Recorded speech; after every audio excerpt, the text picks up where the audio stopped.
Take off your mask. Now. Alisandre was a disfigured and cursed debutante. Would this man be able to look past her scars? Her story started like this. Alisandre's stepmother slapped her across the face just because she wanted some food. Please give me some food, Mother. I'm so hungry. My stomach hurts. My stomach hurts. Stop whining. Gutter rat. Please, stepmother. I feel so weak. All I'm asking for is just a little... Aren't you ashamed of begging like that? You can have the Barrett name, but you will never have the Barrett class. Clean that up. Now. Alisandre was treated like a disease in her own home. Alisandre was born into the wealthy Barrett family, a beloved and lucky baby girl, but her luck ended when her mother ran off with the cesspool cleaner. And her life only got worse when her father, Desmond Barrett, remarried the evil Katrina, who had an even more evil daughter, Kate. And now, Kate had taken Alisandre's place as the pride of the Barrett family. Aw, don't cry, sister. I snuck you some food. Come on, I'll bring you to it.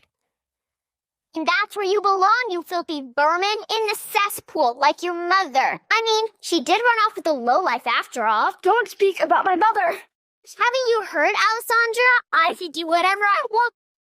It only took Alisandre a moment to realize Kate was wearing spiked jewelry. Ow, my mother! Alisandre attacked me. I had to defend myself. She's a monster. Are you okay, my child? Look at what you've done. Dirty vermin. You're just like your mother's. Filthy.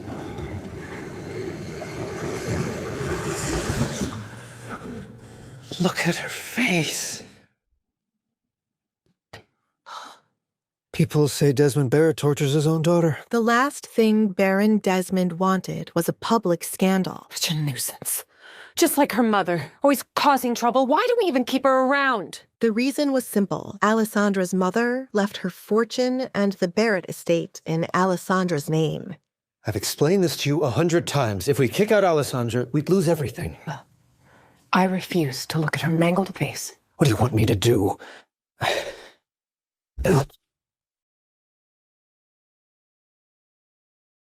And so, Alisandre would live her life with her face covered in a mask. Haven't you heard? Her mother put a hex on the girl. Anyone who gazes upon her face dies.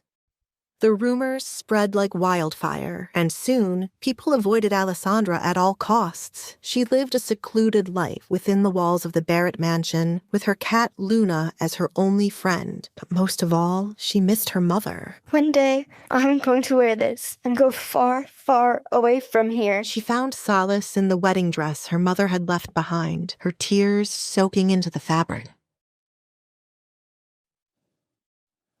So, Mother? The wedding dress wouldn't look half bad on me. Just need someone who could stand to marry me, right, Luna? Even though Alisandre was older, so was her bully.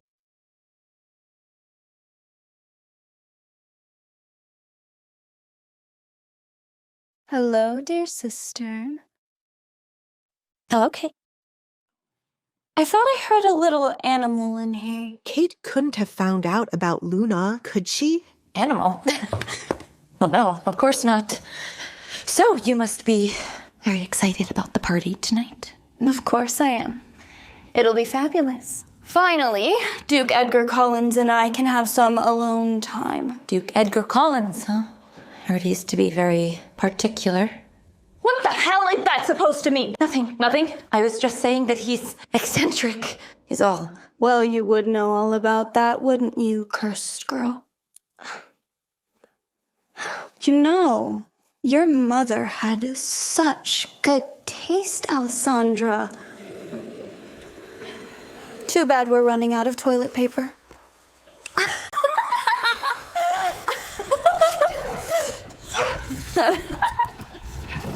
You bitch! That was my mother's, and it was the only thing I had left of her. Sweet sister, the sooner you cut ties with her, the better. She was a whore after all, wasn't she? Beneath the mask that hid her scarred face, Alisandra remained strong. My face may be scarred, but you're ugly on the inside, Kate. Oh, cry me a river. Why don't you run and tattle to Daddy? Oh, wait.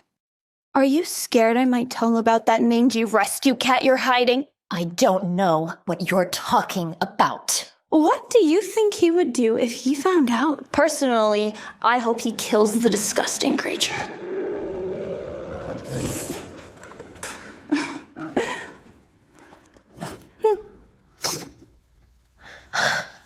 One day, I will escape this place. Oh, you will never do that, freak. You're not going anywhere. You will die in this castle all alone. I'll send up some table scraps after the party. Toodaloo, sister.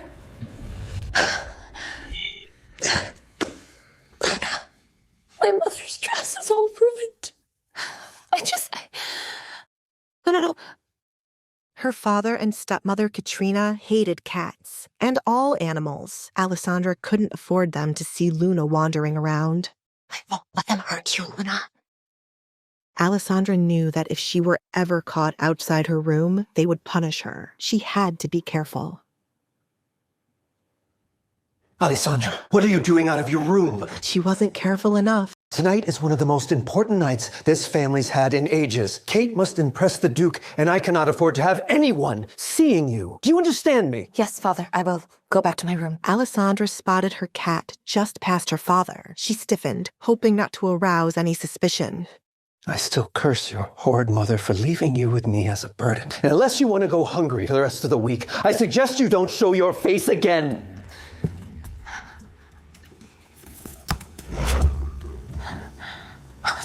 Gotta be more careful, miss. It was Mario, the cook. Mario, thank you.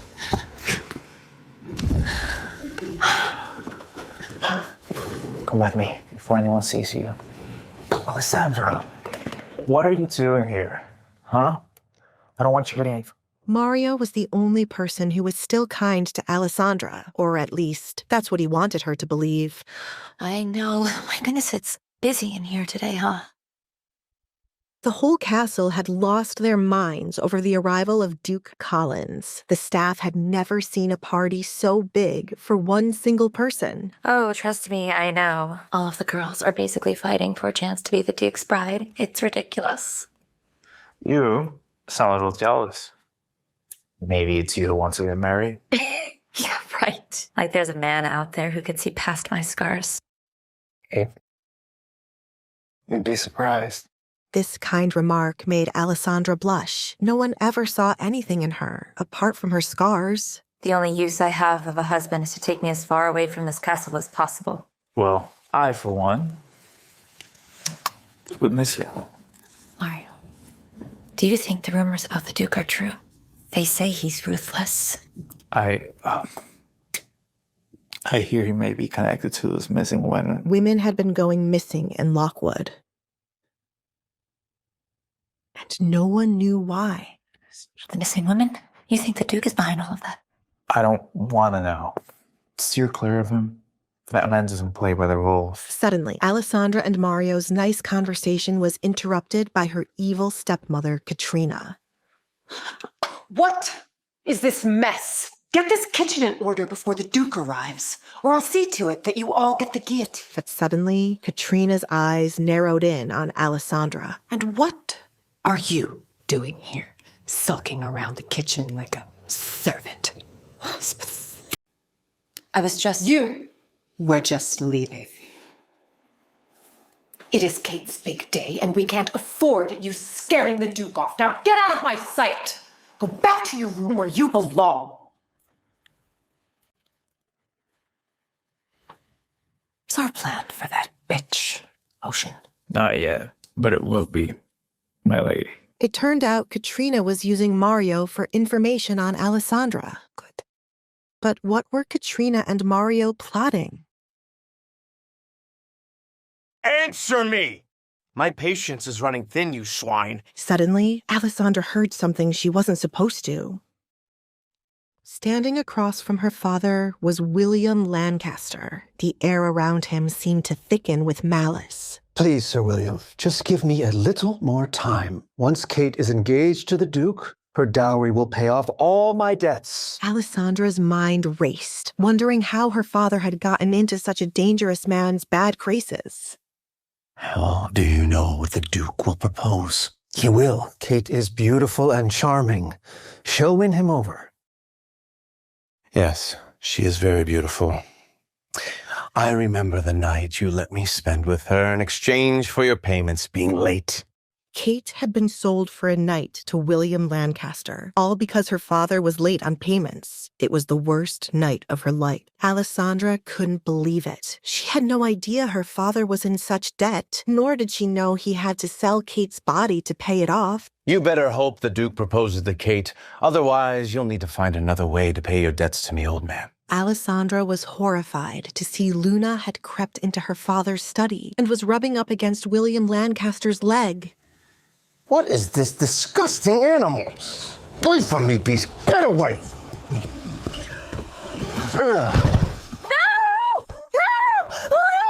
Sir William threw Alisandra's cat out of the window. What have you done? Alisandra, get a hold of yourself. Is this your other daughter? The one I hear so much about? The cursed one? Apologies, Sir William. I'll send her off at once. Oh, don't. I like her fire. So very, very feisty, yes. I find you extremely intriguing. His gaze roamed Alisandra's body with an unsettling hunger. Back off me. Yes, you are a unique little gem. I think she'd be a great addition to my collection. Collection, Alisandra thought. Could Sir William be behind all the missing women? Yes, Desmond, you old buzzard. I think she'd be fine payment for the debts you owe me. I would never be your... Have you no grace? Alisandra tasted blood in her mouth, but refused to cry. She wouldn't give them the satisfaction.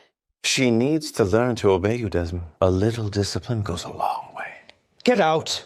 Now! I'm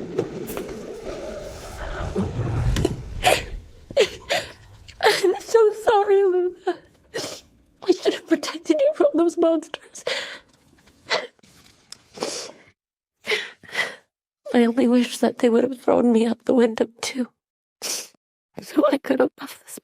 Alisandra needed a plan, an escape plan. Suddenly, she heard a grand carriage pulling up to the castle.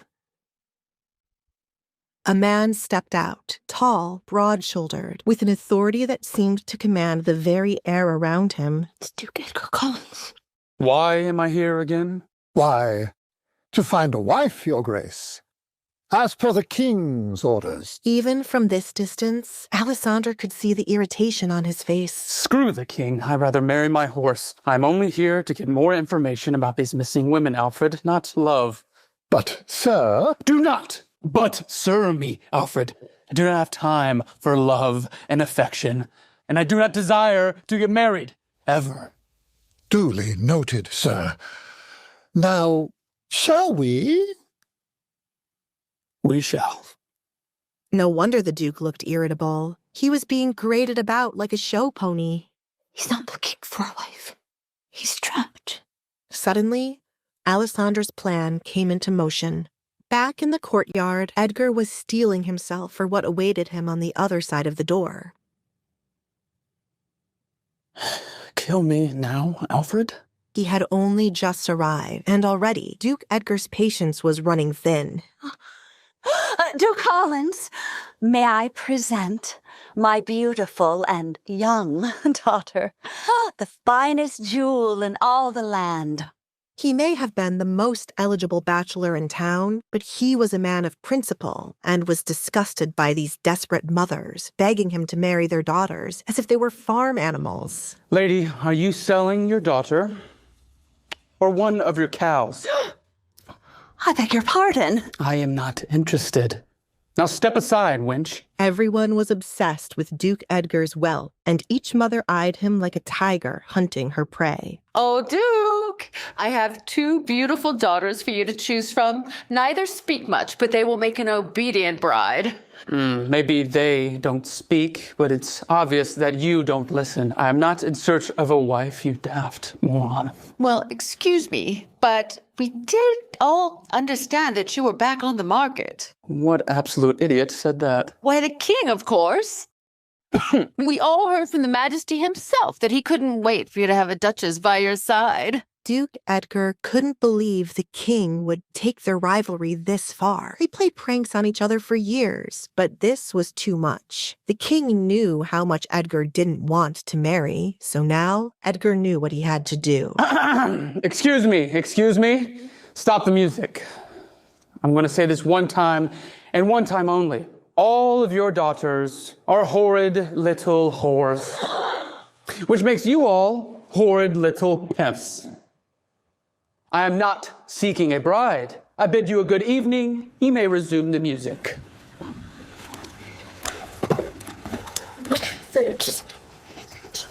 This is going to be a miserable evening. As the Duke was ready to leave early, he spotted someone he wanted to speak with. Duke Edgar, welcome to my home. Excuse me. Thank you. But it wasn't Kate. Ah, Your Grace. It is an honor to have you join us at this quaint little gathering. William, I didn't know that this party came with a pest infestation. Sir William Lancaster was a snake, a creepy lowlife who made antagonizing others a royal sport. Always the charmer, aren't you? That the charm you're going to use to win over a wife? A wife is what brought you to this den of desperation, is it not? You would know everything about desperation, wouldn't you, Lancaster? The Duke was implying that William Lancaster was behind the string of abduction. Do you really believe that I don't think that you're behind these missing women? That you don't have trinkets locked in your basement for your own amusement? I despise that accusation. I'm simply a collector of companionship, nothing more. But Duke Collins knew better than to believe a word out of Lancaster's mouth. I'm neither blind nor dumb. I know you have your filthy hands in this. And when I can prove it, you'll be hanging from the gallows. What a vivid imagination you have, Edgar. But alas, I'm simply here to enjoy the party. I suggest you do the same. Why don't you get your cock wet? Might do you some good to get that little dickety-do some play. Duke Collins, it's an honor to have you here tonight. I was afraid you wouldn't come. Let's skip the pleasantries, Baron. You know why I'm here. Yes, of course I do, Your Grace, but what kind of host would I be without offering you a drink first? I don't want a fucking drink. Baron Desmond had sent Duke Collins a note, claiming he had information about the missing women. Had he wasted the Duke's evening and baited him with a false promise? Now, either you have something useful to tell me, or I'm going to make you regret for wasting my time. Baron Desmond's eyes darted around the room, clearly desperate to avoid a scene. Yes, of course, Your Grace. I'll fetch it upstairs. Good. Now hurry up and do it. But Duke Collins wasn't off the hook just yet, because Baron Desmond had a very specific reason for luring him here tonight. Forgive me, milord, but I see that you've been ignoring the eligible young ladies tonight. Well, my daughter Kate. Duke Collins couldn't believe Baron Desmond's gall. Do I look like a shooting star to you, Baron? Or a lucky penny? Or a freshwater well? Or maybe some candles on top of a birthday cake? I apologize, Your Grace. I don't think I understand. Well, you seem to think that I'm here to just grant wishes. Let me be clear. I am not interested in marriage, nor in playing matchmaker with your hog of a daughter. Now, run along and get me the information that I need. Now. Yes, Your Grace. The thought of fresh air and a moment of solitude was the only thing keeping Duke Collins from storming out of this pathetic charade entirely. We need to expedite the timeline. I want that deformed monster out of my house. You're sure she doesn't suspect a thing? Not a thing. She's always believed I'm her only friend. Pathetic. A creature doesn't have a friend in the world. Well, not anymore. Can't be friends with a dead cat. Duke Edgar knew they were talking about Alisandre, the Baron's other daughter, the masked one. Oh, can I just have a second? Pardon me, my lord. It was her, Alisandre. Oh, it must be my fault lurking in the shadows. What are you doing out here alone? Party is inside. I'm very much aware of that, Alisandre. What, you don't think I know who you are? Who else would be wearing the mask in the Baron's home with the supposed cursed daughter? Are you scared of me? No. I've seen many scarier things in my day. A simple mask does not scare me. Alisandre wrinkled up her nose, disgusted with the smell of his cigar. I think it's going to kill you if you don't stop. I do hope it speeds up the process. Do I scare you? In that moment, Alisandre chose to be coy. She couldn't let him into her game too soon. I don't know who you are, to be honest. Right. Sure. I'll play along at your little game. I am Edgar Collins. You can just call me Edgar. The Duke. One and the same. Alisandre chose her next words carefully, treading lightly. They say you are to marry. Is that why you're here? For my sister, Kate? No, I would rather kill myself. No offense. Well, you don't offend. I pray to God every night that my horrible sister dies. None of those young women in there shall be my wife. They are all just like a matching doll set. Alisandre knew this was her moment, her chance to get away from her selfish father, her evil stepmother, her cruel sister, this whole entire hellscape. And what about me? If I were to ask you to marry me, what would you say? The Duke was caught off guard. Yes, Alisandre was scarred, but she had a rather nice figure hidden under her outdated clothes. What none of you seem to understand is the fact that you would be setting yourself up for a loveless marriage if I were to pick you. What if it's not love that I'm after? You'd fall for me. I doubt it. In fact, what about a contract? Edgar was extremely suspicious of Alisandre's eagerness. Did your pathetic father put you up to this?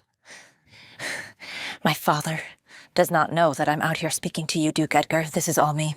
Well, it sounds like you live a pretty horrible life within these walls. If you were to do something as drastic as to come up to a complete stranger and ask him to marry. I am dying within these walls. Day by day, piece by piece, I am neglected. I am unloved. I do not care about your looks, Duke Edgar, nor your money, nor your frightfully scary reputation. Wow. I just...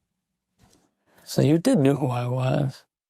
Please, I only wish to leave this place and never look back. Edgar started to believe Alisandre. Still, he wasn't looking to entertain the idea of being married to her just yet. What are you offering then?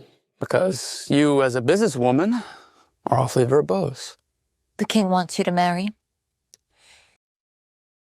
You wish to piss off the king? Yes. So marry me and get him off your back. Suddenly, Edgar realized he may have underestimated Alisandre. It is not hard for me to get an actress to play my wife. If it were so easy, you would have done so already. We're old friends, the king and I, since childhood. We used to play these games back and forth, but he's taken it too far this time. Mess with him right back. Choosing a wife like me would surely drive him mad with confusion. You know, you're not like the rumors say, reclusive and simple. You're smart. And you are said to be a monster, yet you seem human to me. I do what I must to survive, and I do not have time to waste. But against all odds, this offer was intriguing. Wait. I will accept your terms, but I do have a few of my own. I'm listening. First, you remove the mask. But I... Do not tell me that you are cursed. Only children believe children's tales. No, it's not that. Besides, I am going to see you bare on our wedding night, so I find it only fair that I get to see your face now. Take off the mask now. What is behind Alisandre's mask? Can Duke Collins look beyond her scars? Alisandre Baird, eh? Interesting. Very interesting. What was that?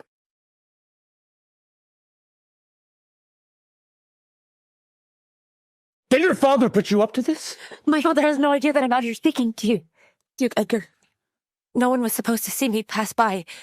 No one is supposed to see me, ever. Alisandre replied with the honest truth. Not many people had ever seen Alisandre since the Baron kept her out of sight. Alisandre wasn't of any use to him, thanks to the mask she wore and the rumors surrounding her.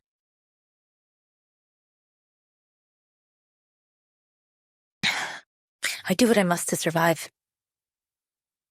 But if you're not interested in doing a contract with me, then I shall leave you be. When Edgar did not respond, she took another step, thinking the man did not want any plans in what she was offering him. But then, he surprised her. Meet me in my residence tomorrow. We will discuss further details there, and then I will give you my answer. Really? Alisandre was surprised he was actually contemplating her offer, but was even more surprised Edgar wanted her to meet him at his residence. But I never leave here. I gathered that much from all your sneaking around this place. Think of it as a test. I want to see how determined you are. I've spent far too much time at your home, but hopefully I'll see you again soon. Edgar turned on his heel to go back inside to find her father. Alisandre began to panic as she thought of how she would meet with the Duke tomorrow. Was he really taking her seriously? What if this was all a joke and a crowd awaited her tomorrow only to laugh at her?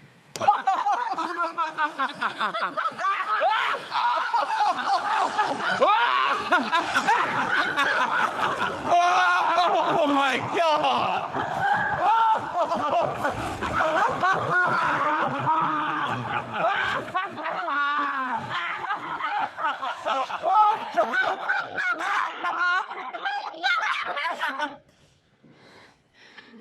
We shall see each other tomorrow.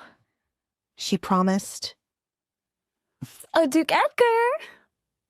Kate Barrett, the younger daughter of the Baron Desmond, stepped outside. She heard the Duke was all alone and thought to give him some company. Seeing the Duke walking away while her father's daughter Alisandre was standing outside made her blood boil. Kate thought highly of herself. She used her looks to elevate her position amongst her peers. She believed she was more beautiful than anyone else. Dressed like a doll, Kate was hoping to have a word with the Duke and catch his interest. We shall see each other tomorrow. She begged her father to have a moment alone with the Duke, but Alisandre had stolen it away from her. I hope she has not offended you, Duke Edgar. She was not supposed to be out here. Kate glared at Alisandre, warning her to run away. Edgar stopped right beside Kate. She has not offended me. Not like your father has. Thank goodness. It might be due to me being an only child, but shouldn't you be referring to her as your sister, or maybe even her name? Edgar quickly picked up that the younger girl did not like the older one. Seeing the Duke speaking to her sister, Alisandre used this chance to run away before any of them would ask her to speak. Now that Kate knew she had spoken to the Duke, all hell would break loose tomorrow. Edgar listened quietly to the sound of Alisandre running away, while Kate tried to think of a good answer to what he had asked her. He wondered what Alisandre was so afraid of when it came to Kate. You are correct, Duke Edgar. You see, when siblings argue, we tend to do petty things to one another. But I do love my sister. But, as you can see, she is extremely shy and can be awkward at times. That is why I was concerned that she might have offended you. Kate put on her mask of being a good sister. She would do anything to make the Duke see she was a good person. There was no one else she saw worthy of being her husband. Whatever helps you sleep at night. I am sorry. Kate was caught off guard by him denying her advances. You see, Duke, I had hoped for some alone time between the two of us. I wish to show you that I could make an excellent choice for your wife. Edgar was annoyed with Kate, who could not take a hint. The Baron and his wife raised her to be like a spoiled princess. Fortunately, he had experience with an actual spoiled princess to know how to handle Kate. What is it with this misconception that I am only looking for a wife that pleases me in bed? You visit the red light district. Edgar shrugged his shoulders, not seeing what that had to do with his future wife. And what if I were to go there to read a book? It is awfully loud there. Enlighten me. How do you know of how loud it is there? Edgar grinned, enjoying the sight of Kate realizing her mistake. What on earth would the Baron's daughter be doing in a place like that?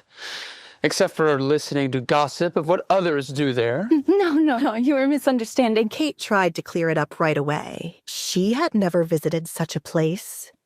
Understand this, Kate. What you are doing now will never entice me. Besides, I've already received a better offer. My lord! There are plenty of other suitors to come and rescue you, princess.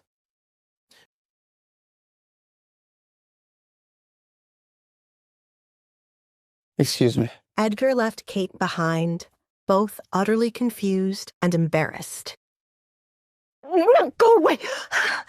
Nobody humiliates me like that. No one!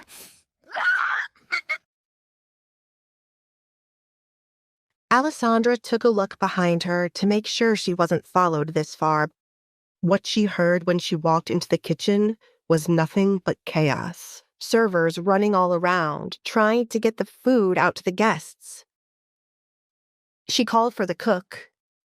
No one seemed to realize Alisandre was in the kitchen as they scurried about. And Alisandre preferred that they did not notice her. Seems to be bland, don't you think? Mario spotted Alisandre and turned to another cook. Colorful. The last thing Mario wanted was for Katrina or Baron Desmond to see Alisandre here.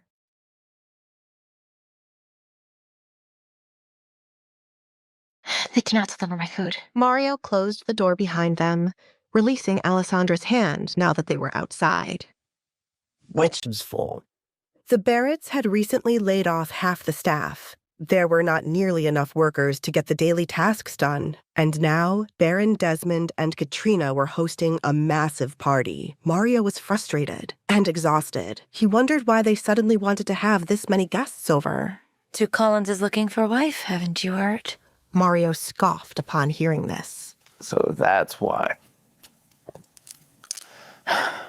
They're throwing a whole party just for Kay to meet the man? I can only imagine she's like a fly bothering him right now. I've spoken to him. With a Duke? About what? Mario did not see any reason for Alisandre to meet with such a man. He heard many stories concerning Edgar. Allie, there are many bad stories about him. Well, there are many stories about me and my mask. Do you believe those? She asked, although she knew the answer. She was in no position to listen to rumors about others when the ones about herself were false. Mario went silent, as he had most definitely heard what people said about Alisandre. Her mother put a hex on the girl. Anyone who gazes upon her face. Duh. He had never seen her face, but he didn't believe it could possibly cause death. Of course, I don't believe the stories, Allie. Well, then I shall give the Duke a chance. I cannot tell you what I spoke to him about, but I'm hoping for some good news. Is this concerning your escape plan? I do hope the Duke helps you get far away from here. It's a shame you can't go on your own. But with all the girls disappearing... I hope they find the culprit and that the girls are still alive. I overheard your father claiming to know something about it when I delivered him coffee. I was hired as a cook, but they have laid off so many people that I am now a maid. would be nice to be paid for the extra work. Mario, when I get out of here, you should come with me. You've always been so kind to me. I wish to return the favor. That is so nice of you. But I still owe the Baron from the money that I borrowed. It's gonna take me at least a year to pay it off. But then I will find you. You're the only Baron I can stand. I don't know what went wrong with the others. If not for Alessandra, he would have thought the entire family was unbearable. Mario, I have a favor to ask. Well, two. I am not close with the coachman, but you are. Will you speak to him about taking me somewhere tomorrow without telling my family about it? He might be scared of me and run away before I get to speak to him. Mario was the only person she spoke to like this, as he did not believe the rumors about her killing people after they saw her face, or the rumors of her actually being a ghost. That won't be a problem.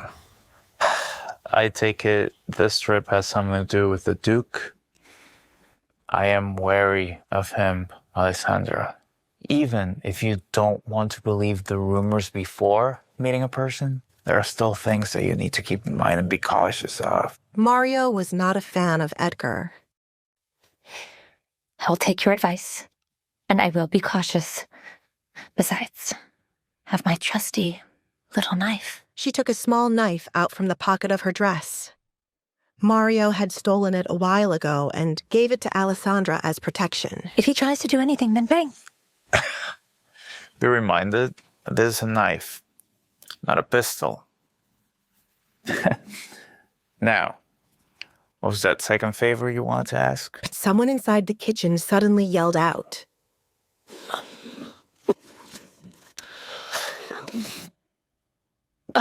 Food. Please. Right away.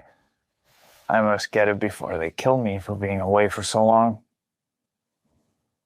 While Alessandra patiently waited for him to bring some food, she tapped her finger, following the rhythm of the faint music coming from inside the home. It was a song her father loved so much that he played it at every party he hosted.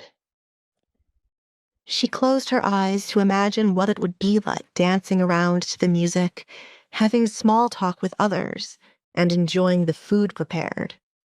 If only she did not have to wear a mask, and the rumors surrounding her didn't make everyone back away in fear when she showed herself. She could be free.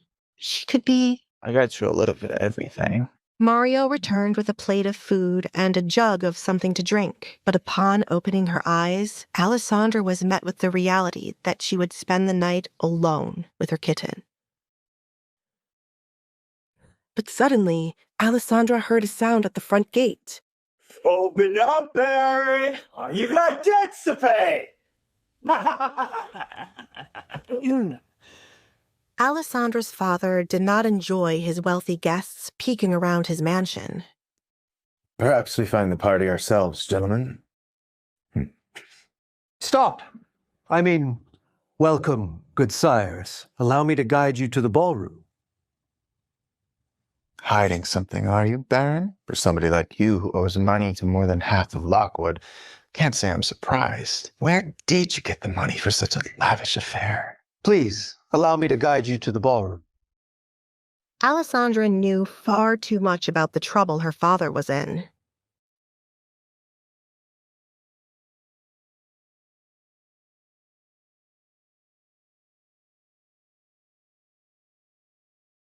Mario noticed Alessandra's mind seemed to be elsewhere. What's the matter? Oh, nothing.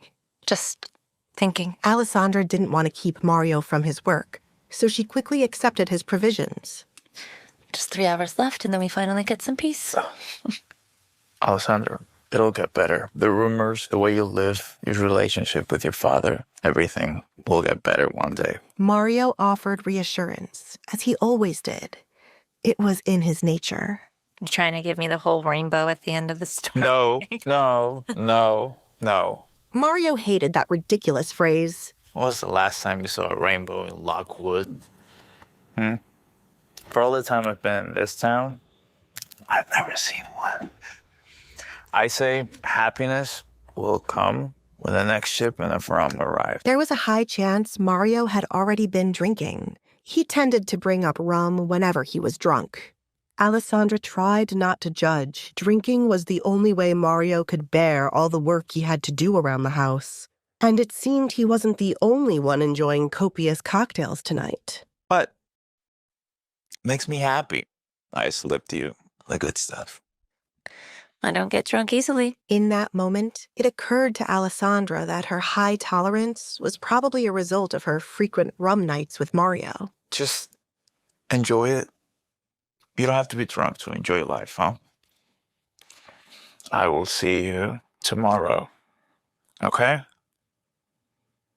Mario had gotten in hot water for leaving the kitchen well on the clock before. He couldn't risk it happening again. Okay.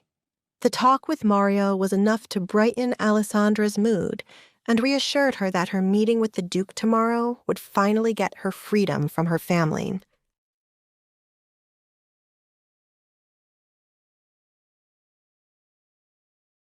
When suddenly, Alisandra came upon a maid. Them are so rude. Why can't they just get their own drinks? Just get your own drinks if you don't like the way I hold them.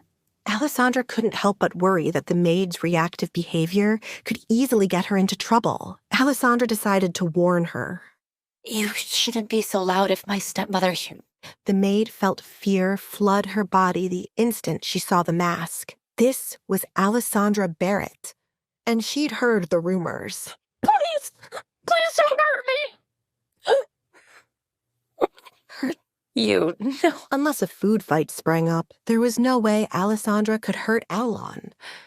God, when will people start thinking logically and not believe all the rumors? I'm just doing my job. Please, lady, don't kill me. The maid believed the curse. She was worried seeing Alisandra's face was enough to kill her. I'm not a monster. They are. What the hell are you doing out here? Get inside. Beat you. Leave it to Katrina to sniff out an agitated worker. Alisandra swore her stepmother had a sixth sense for hearing when anyone was bad-mouthing her. Alisandra wondered if that would make Katrina a witch or something else entirely.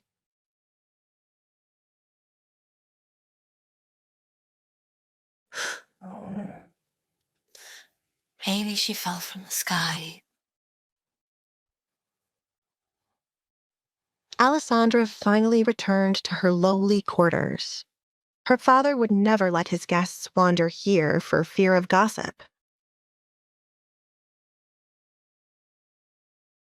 Knowing she was fully alone now, Alisandra could finally dance freely to the music that wafted from the ball. All she was missing was a fancy dress and a partner.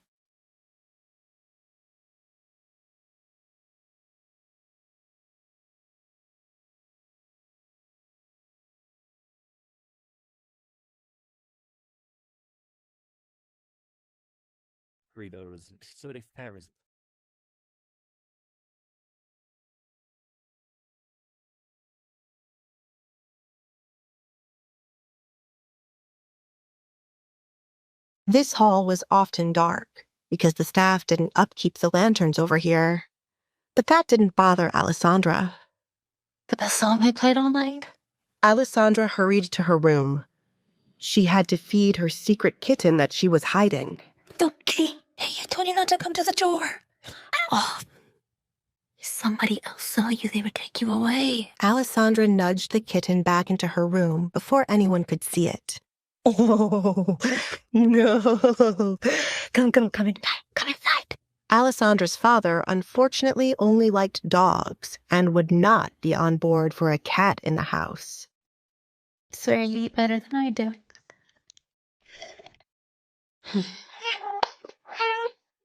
Okay, fine. Here you go, kitty. Here you go, kitty. Not there. Look at that. Oh, there you go. With the kitten distracted and the door closed, Alisandra could finally eat in peace. Without her mask on, she was free. There was no one around to criticize her.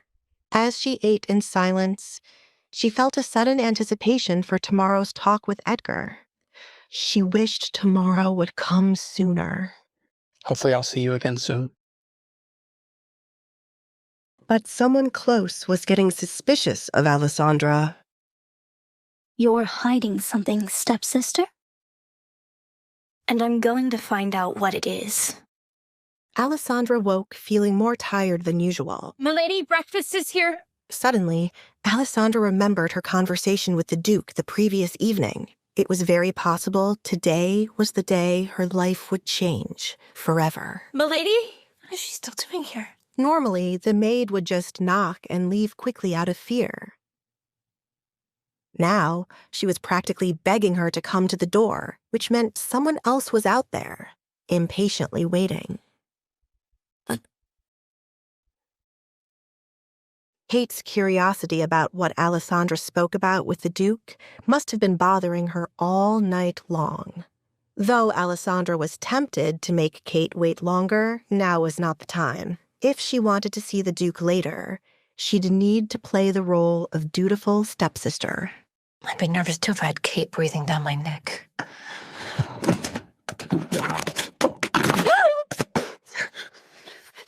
Your breakfast? Alisandre was confused why her tray had been placed on the floor today if the maid was still standing there. But suddenly, Alisandre felt a crushing pain in her hand. Good morning, sister. Just like Alisandre predicted, Kate had been lying in wait. I said, good morning, sister. Good morning, Kate.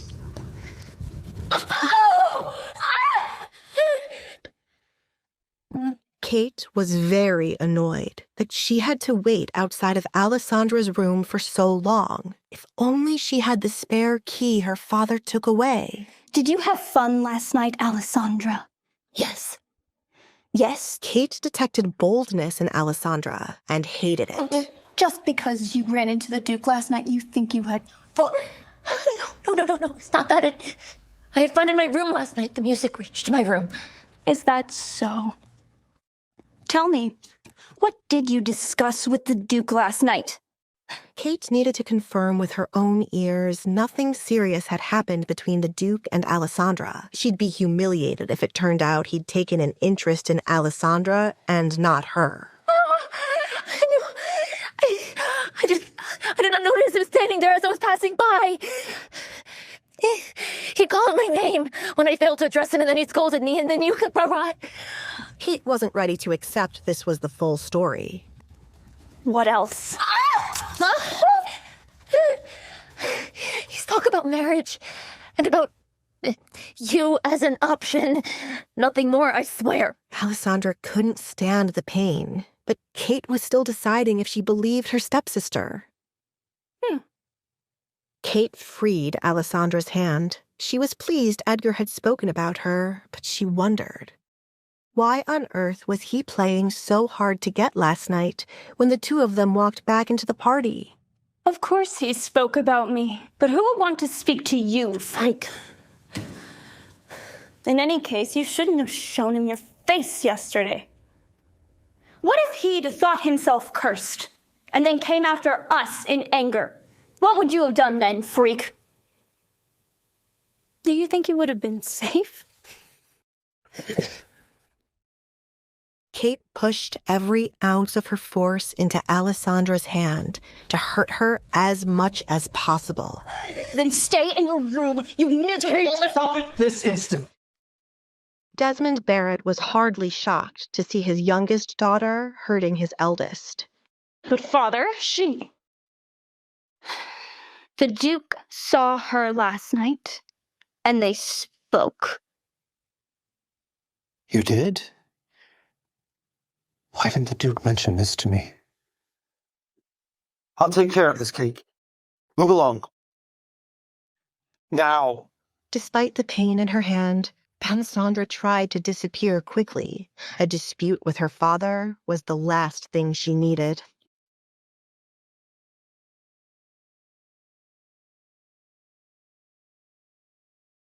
Alisandre, tell me what happened last night between you and the Duke.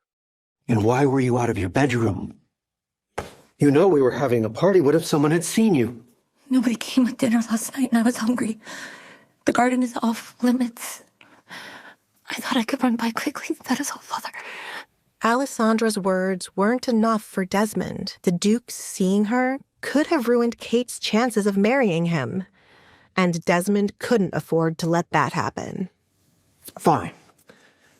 What did you talk about then? He only asked if he could smoke there and then talk to me about Kate as a marriage candidate. Really? He'd been worried Kate did not successfully seduce the Duke last night. But now it seemed she had an effect on him after all. The Duke is a very strange man. He must want to observe her a little longer. This is good. This is very good. Edgar was someone Desmond needed to help him crawl out of the debt he buried himself in. It wasn't easy to live as grand as he used to. With his finances decreasing over the years, Kate finding a rich husband was their only hope. Still, you shouldn't have gone out. What if I changed my mind and someone saw you out there? Alisandra wondered if her father would rather she had starved. I'm sorry, Father. Yes, well, no use in scolding you now. Whoever didn't bring your food is to blame. And as for Kate, well, I'm sorry about your hand. She's just thinking about the family.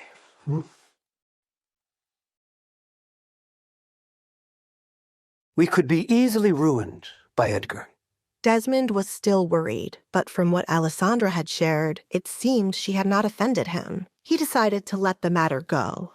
You must get terribly bored being in this room all the time, Tell me, what do you need to pass the time?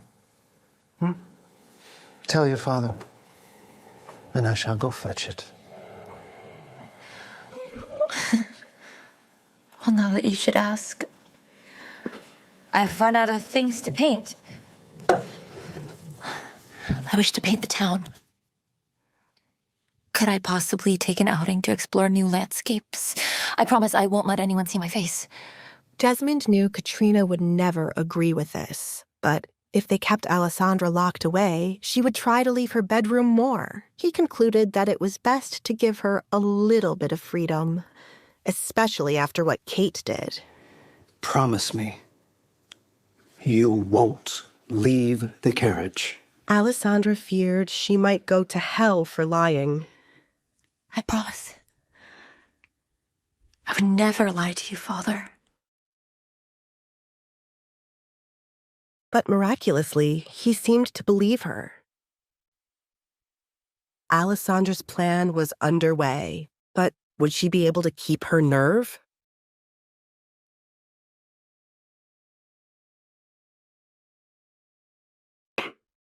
Word to me, lady.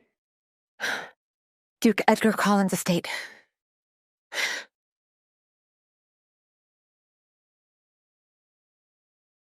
Young master, your breakfast. Alfred found it odd that the Duke was not seated at his desk as he normally was. Good morning, Alfred. And thank you for the breakfast. Has anyone come to see me this morning? Are you expecting someone, sir? Should I prepare breakfast for them? As a little boy, the only times Edgar would look out the window were to look for his mother, so he'd know when to get out of her way. I am not entirely sure.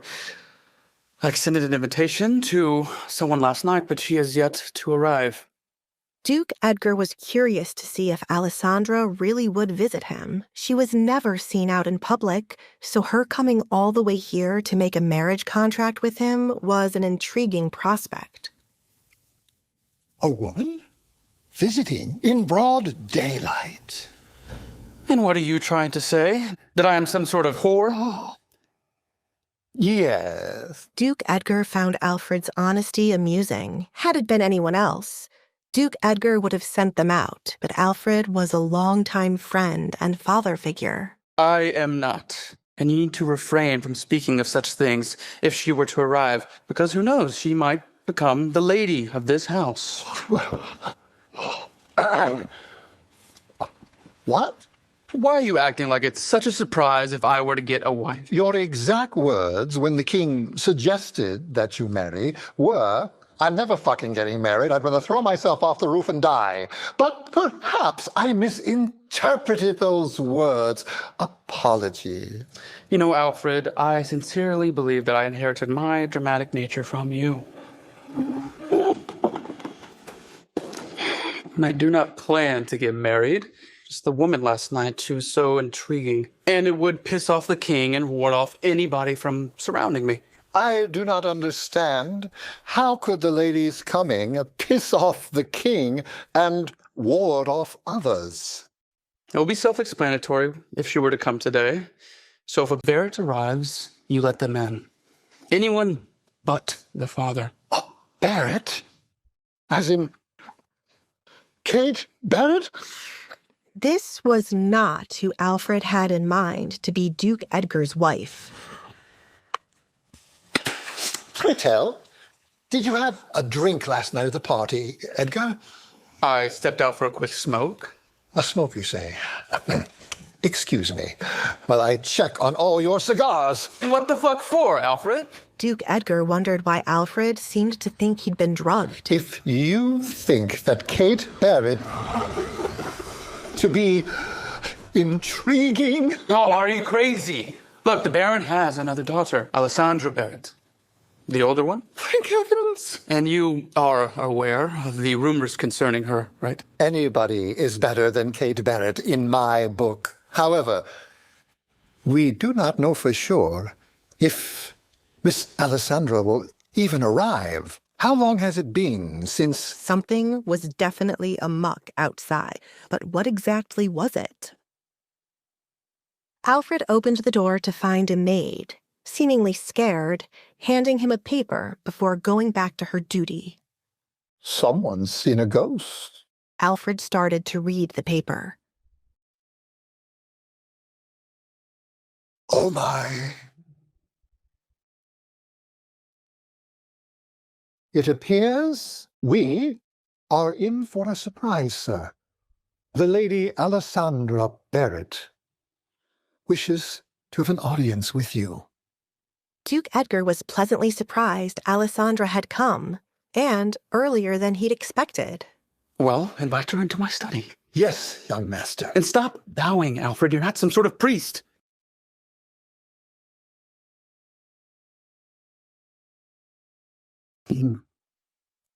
Alisandre Barrett. Interesting person you are. Edgar wanted to be the judge if Baron Desmond truly had nothing to do with Alisandre wanting to get married to him. Their meeting could very well have been orchestrated. He told the Baron he was going out to smoke, and Alisandre conveniently appeared. And the only thing making Edgar believe this might not be a coincidence was the Baron not sending his younger daughter, Kate.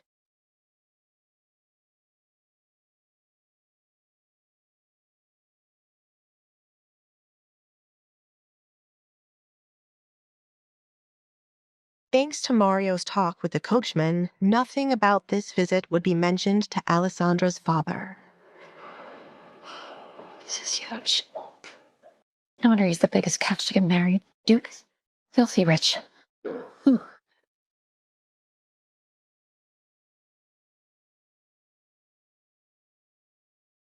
Good morning. Morning. Alisandre was surprised he had not flinched when he looked at her mask. She felt a sense of relief that the guards here weren't afraid of stupid rumors.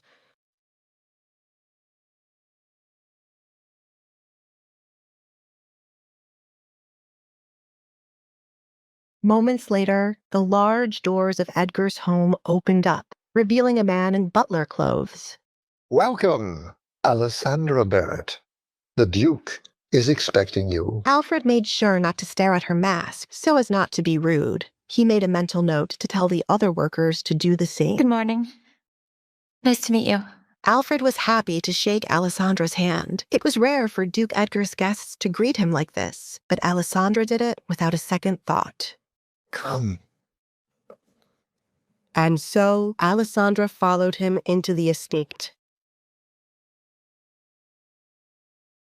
The Duke's home took Alisandra's breath away.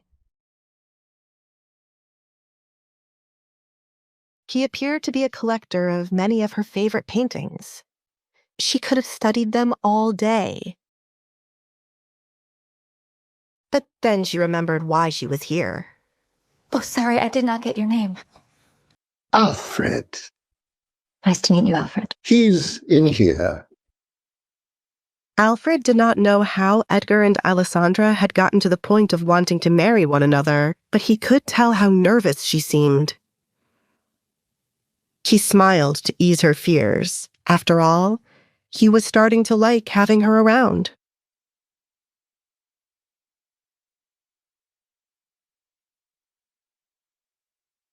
Alisandra felt her heart skip a beat when the door closed behind her. I wasn't expecting you to show up. But if you did, breakfast time wasn't my guess. Was I meant to come in the night? As a thief would? Her boldness shocked him. Let's get on to business, shall we?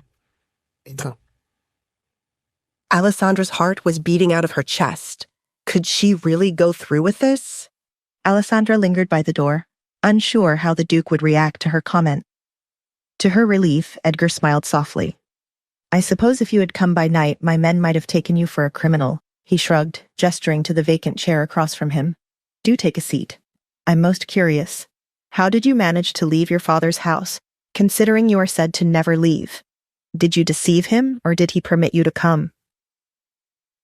Alisandra carefully considered Edgar's words as she lowered herself into the chair. I am not complicit with my father, Your Grace. In truth, he would never have consented to my visit. He would call me mad to think you would invite me into your home. Does your father dislike you? Edgar inquired bluntly. There was no use in circumlocution when the matter at hand was so pressing. I do not think he dislikes me, no. He is simply ashamed of me. Who would want a daughter with a reputation like mine in a world such as this? This comment cut the Duke in a peculiar way, causing a rare surge in sympathy. It is the duty of a parent to love their child regardless, he said, his voice softening. It is a pity you were born a baron's daughter. Were you born to a family of farmers, they would have cast you off to tend to the land, no doubt, but you would have known love in other ways. If I were the daughter of farmers, Alisandra murmured, they would have no need of me. Perhaps I'd be sold off to the highest bidder rather than hidden behind a mask. Indeed, it is because you are Barrett's daughter that this has come to pass, Edgar remarked, his tone quiet but knowing. In high society, jealousy is a common ailment, particularly among young women. Alisandra did not argue, conceding his point with a brief nod. Someone must have envied you greatly. I can see that now, Edgar continued. But tell me, why would one who has spent most of her life in hiding seek to marry someone as public as myself, someone constantly in the spotlight? Truthfully, Your Grace, Alisandra said, her voice almost apologetic, I never intended to ask you about marriage. It was merely a thought that slipped from my lips. I was searching for someone to marry, but I never imagined it would be someone of your stature. She took a breath and continued more earnestly. I have considered 3 things, Your Grace. First, you value privacy, so I would not be burdened by constant social demands. Second, I could protect you from the attention of others, particularly from those who would seek to intrude. And third, you are a man who could exert control over my family, should they become problematic. Alisandra had spent the previous night contemplating the practicality of such a marriage. A man of Edgar's influence would be the only one her father could not easily dismiss, and the mere thought of escaping her current home filled her with a sense of resolve. True, Edgar mused. I do prefer my privacy, though there are some occasions when social obligations are unavoidable. Family events or functions for business. How could I attend without my wife? It would be dreadfully dull if you remained in hiding. You misunderstand, Your Grace, Alisandra said, meeting his gaze directly. I never hid myself because I wished to. I did so because I was forced to. I would love to see the world, to attend parties, to dance and be seen. My confidence may be lacking, but I do not wish to live in the shadows anymore. Edgar observed her for a moment, a faint hum of contemplation escaping his lips. He murmured. A week ago, I would not have entertained such an offer. But today I find myself curious. Let's see where this leads. He placed a paper before her, the elegant edges of the stationery catching the light. What is this? Alisandra asked, her gaze moving from the paper to him. A contract, Edgar said smoothly. If we are to proceed with this arrangement, it must have terms and conditions naturally. He pushed the paper, ink, and a quill toward her. Shall we begin? Edgar asked, his expression unreadable. Alisandra's pulse quickened. She had not expected him to agree so readily. Is this too easy? She wondered, her mind racing. She had thought he might question her further, test her more thoroughly. What are you waiting for? Edgar's voice broke her reverie. Do you not trust me, Alisandra? Of course, she said, reaching tentatively for the quill. Then sign it and be free. This was her chance, to leave all the torture behind. Alisandra gasped as Edgar's fingers suddenly wrapped around hers before she could touch the paper. What happened to your hand? He asked, his gaze sharp. He examined the redness around her knuckles, then looked at her other hand, which was unmarked. Did you injure it? It's nothing, Alisandra muttered, quickly pulling her hand from his grasp. It is something, Edgar insisted. Now that you will be my wife, I do not take kindly to anyone hurting those I care about. Name the person, and I will see them punished. Alisandra hesitated. It was an accident, Your Grace. Just Edgar, he corrected. See to it that there are no further accidents while you remain at home. We will address this matter again later. His tone was resolute. Alisandra looked up from the paper. You are not my ideal, Edgar, she admitted, her voice matter-of-fact. So, you have a type? Edgar asked, his tone teasing, though it seemed as though he wanted to know more. I was hidden away, but I was not blind. Now, shall we continue? Alisandra asked, eager to move past the topic of affection. Certainly, Edgar replied. First, you must not speak of this arrangement to anyone, save for Alfred, my butler. He will act as your protector should the need arise. Secondly, we must communicate frankly and avoid letting small issues grow into larger ones. I find that sort of thing irritating. I agree, Alisandra said, nodding. And may I keep my mask on until I feel comfortable without it? That is entirely your choice. Edgar paused, his gaze fixed on her as he added, Lastly, we must share the same bed. Alisandra's eyes widened in surprise. Excuse me, Your Grace. Edgar. He corrected her once more, a hint of amusement in his voice. Did you think I meant something else? Just sleeping, Alisandra. I meant only for sleeping. Of course, sleeping is perfectly fine, Alisandra stammered, feeling embarrassed. She quickly looked back at the paper. Is there anything else? No, we have covered the basics, Edgar replied. Anything else can be dealt with in the future, should the need arise. Now please sign it. Alisandra paused, considering. What if someone breaks the contract? Should we not include a punishment clause? Edgar shook his head. The main point is confidentiality. If word gets out that we have entered into this arrangement, it will hurt you far more than it will hurt me. I shall remain a duke, but you will be the subject of ridicule. I trust you understand this. Alisandra nodded, understanding the weight of his words. Lastly, Edgar said, we shall be married forever. I thought that was understood. He looked at her expectantly. Be sure to add that to the contract. This is eternity. Forever? Alisandra murmured, her disbelief palpable. Yes, forever, Edgar replied casually. Do you plan on breaking your vows? Till death do us part, he grinned, clearly enjoying the horrified expression on her face. Well, at some point you will need an heir, she said cautiously. Of course, my wife shall bear me children, though don't worry, I am in no rush to have a little one running about the house. Edgar's distaste for children was well known. You wouldn't mind me having your child? Alisandra questioned, her mind in a whirl. Edgar sighed, meeting her eye. Yes, I wouldn't mind you having my child. If I did, we wouldn't be discussing marriage. If this is too much for you, we can still disregard it all. Alisandra's brow furrowed slightly, though it was not visible under her mask. I worry about what a child of mine might have to endure in this world. Others might attach the rumors about me to them. The Duke observed her concern. Alisandra, you do not yet understand the weight my name carries. Once you marry me, those rumors will disappear. No one will dare speak ill of you or our child, ever again, Edgar assured her, his tone firm. He knew how to silence gossip. He had ways of making people hush. If you tore out a man's tongue, you would hardly hear a word from him. People would soon learn to keep their opinions to themselves. Alisandra didn't ask how Edgar could guarantee such silence. There was too much truth to his words, and she suspected his power extended beyond what he revealed. He was speaking gently now, but there was a hint of something more dangerous in his demeanor. We can proceed with the contract, Your Grace, she said, finally beginning to sign her name. Giving him an heir wouldn't be a problem if he could protect the child. Once again, it's just Edgar, he reminded her gently. Sorry, Edgar, she corrected herself. I shall visit your father tomorrow to ask for your hand. This is just to ensure there are no more accidents at your home. He slid the paper from her side as she subtly hid her hands from his gaze. Would you like to stay with me until the wedding? He asked. It is not unusual, though some might think you are pregnant. Forever? Alisandre muttered in disbelief. Forever was a long time. Was she wrong to believe he would only want to do this for maybe a year or two? Wasn't that what the people in the books she read did? Yes, forever. Do you plan to break your wedding vows? Till death do us part. Edgar grinned, enjoying the look of horror on her face. He only planned to get married once, which was why it had to be with someone he could tolerate. At some point, you will need an heir, she said.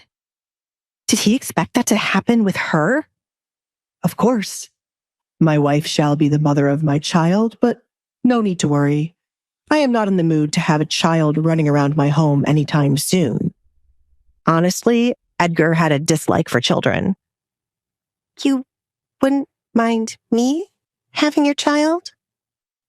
Alisandre didn't know how she fell into this hole of confusion, but she would really enjoy Edgar's help to pull her out of it quickly. You're starting to annoy me by not understanding what is simple, Alisandre. But I guess it would be a shock for you. Yes, I wouldn't mind you having my child one day, Alisandre. If I did mind, we wouldn't be here discussing marriage. If this is too much for you, we can still ignore all of this. I'm worried what a child of mine would have to go through in this world. Others might attach the rumors about me to the child. Alisandre pictured it in her mind. She wouldn't want anyone to experience being outcasted. Alisandre, you are not aware of the weight my last name carries.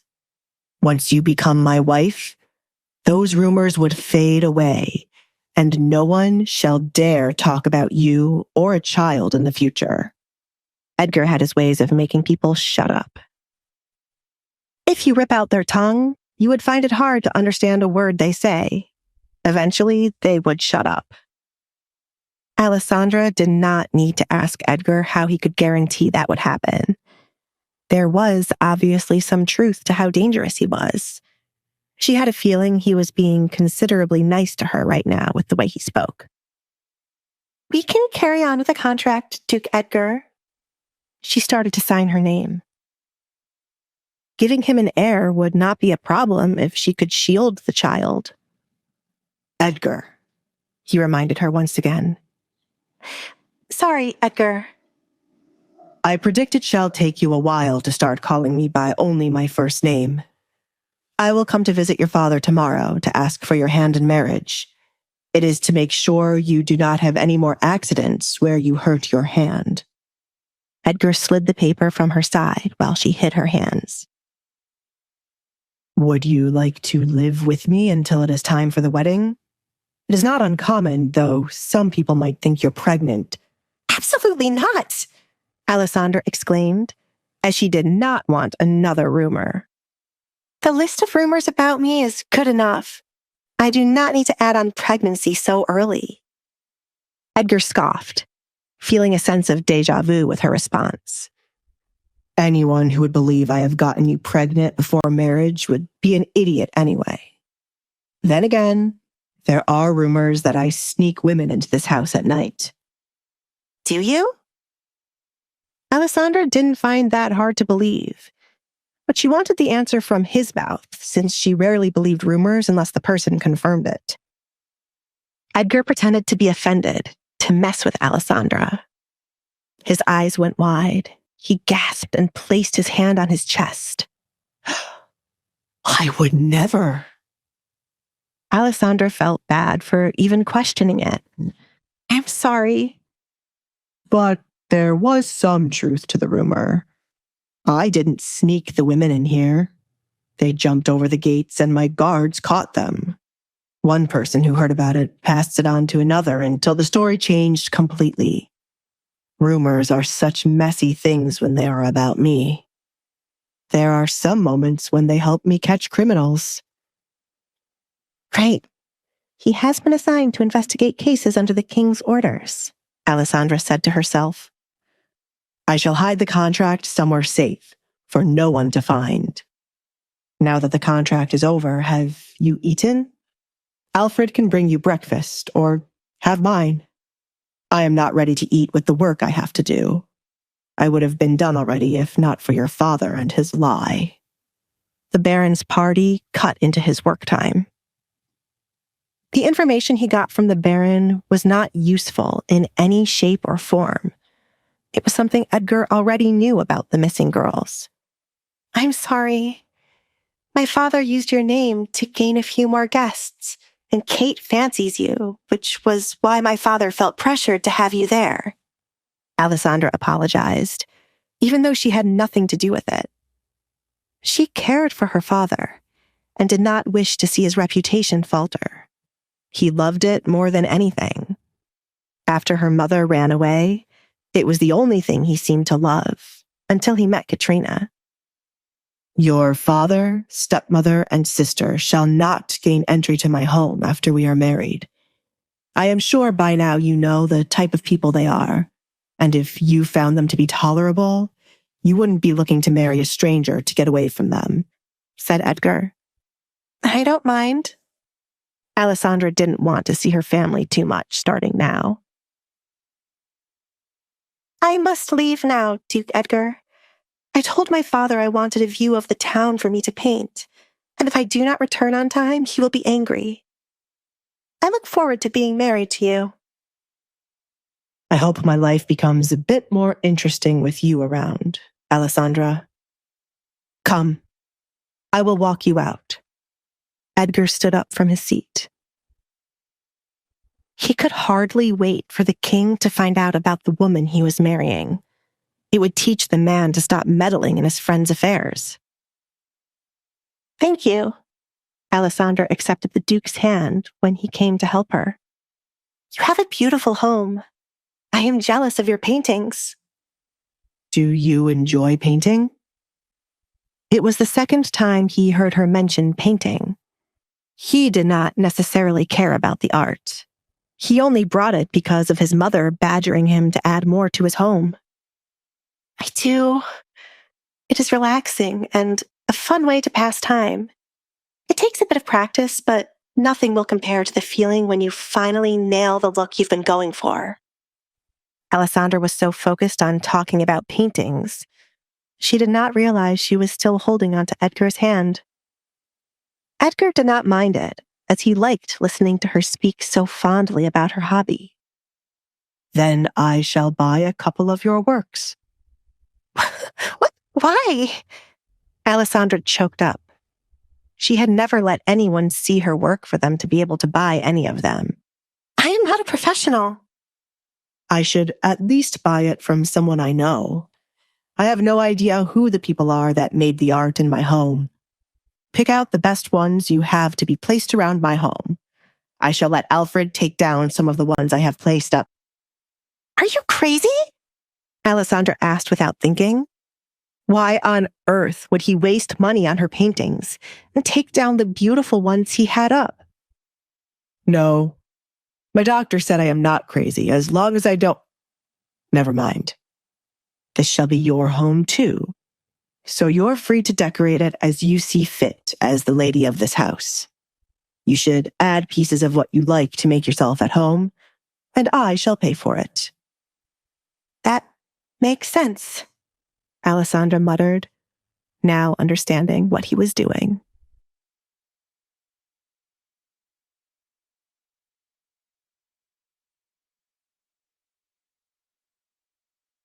Shall I prepare an engagement ring for you, or is there no need for it? Alfred appeared beside Edgar at the front door. He stood with his hands behind his back, watching Alisandre leave in her carriage.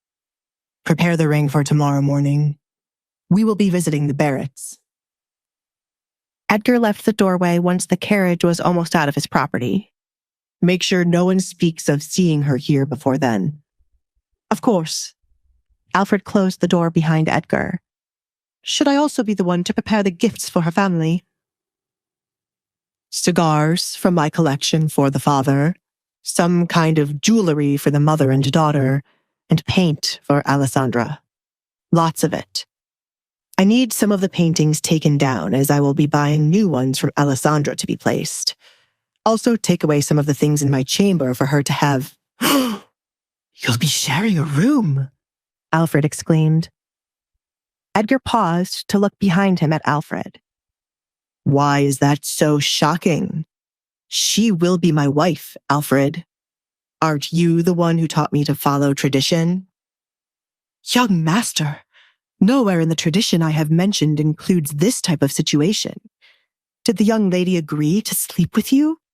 I hope you mentioned that to her first. No, I mentioned that last, along with her being the mother of my children. Edgar continued, walking back to the study. Children? Alfred gripped his chest, unable to handle the information. You're being dramatic again, Alfred. Edgar refused to turn around to check on Alfred. I have work to do. If anyone else shows up, turn them away.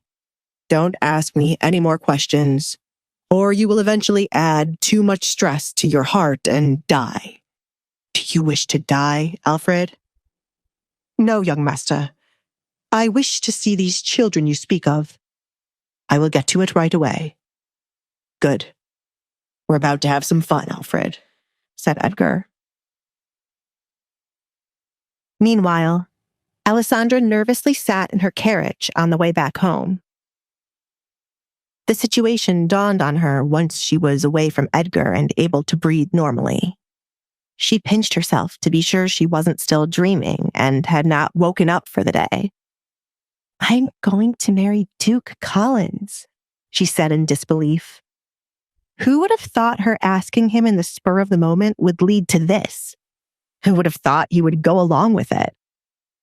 I'm almost out of there. Today would be her last day dealing with her family. After Edgar arrived tomorrow, neither Kate nor Katrina would be able to interfere with her. They could get upset with her for being the one engaged to Edgar and not Kate, but they couldn't lay a finger on her. She would be Edgar's woman, and he was a man to never offend. I wonder what father would say. Will he finally show more interest in me? Alisandra leaned her head against the wall as she thought about tomorrow. He might try to convince the Duke to marry Kate instead. Oh, tomorrow will be a chaotic day. She closed her eyes, enjoying the peace while it lasted. As the carriage returned home, Alisandra wasn't surprised to see a figure standing with his arms folded by the door. Her father knew his wife wouldn't be pleased about her leaving home, and Alisandra had made sure to leave before Katrina could stop her. First Kate, and now it was Katrina's turn. When the carriage stopped, Alisandra opened her door herself, since everyone was afraid to get too close to her. She kept her head down to avoid looking at Katrina as she walked to the entrance of their home. Good morning, Katrina, she greeted the woman as she neared her. Katrina, on the other hand, did not return the greeting. Your father must have lost his mind to allow you to leave home. Do the two of you wish to sully this house even more? What would others say if they were to learn that you were riding around amongst them? I did not leave the carriage, Mother. Do not call me that. How many times must I tell you that I am not your mother? Your own mother ran away and left you here to be raised by your father. I am not going to do her job for her. Neither you nor your father seems to realize what I have to put up with a person like you. I made it clear you should not be seen. Katrina was furious to learn Desmond allowed Alisandra to leave without consulting her. Do you not understand the trouble you caused for us, Alisandra? Our reputation almost hit rock bottom because of that incident. Never ask to leave this place again. or I will see to it that you may never leave your bedroom. Just the sight of you infuriates me. Why on earth couldn't you have followed your mother?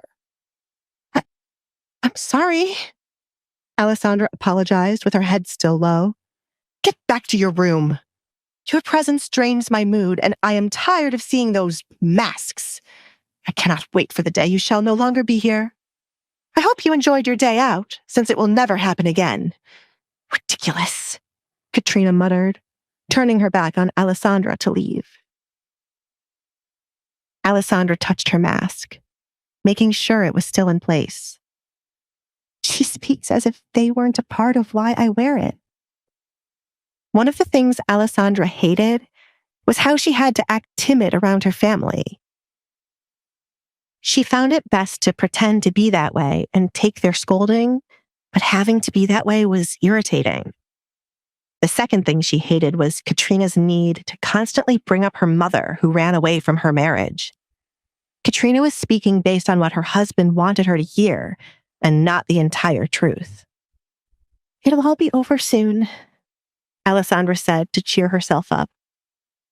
It was unfortunate the day might go by slowly now that she really wanted tomorrow to come quickly. A lot could happen before it was time for Edgar to visit her home. Stay out of sight.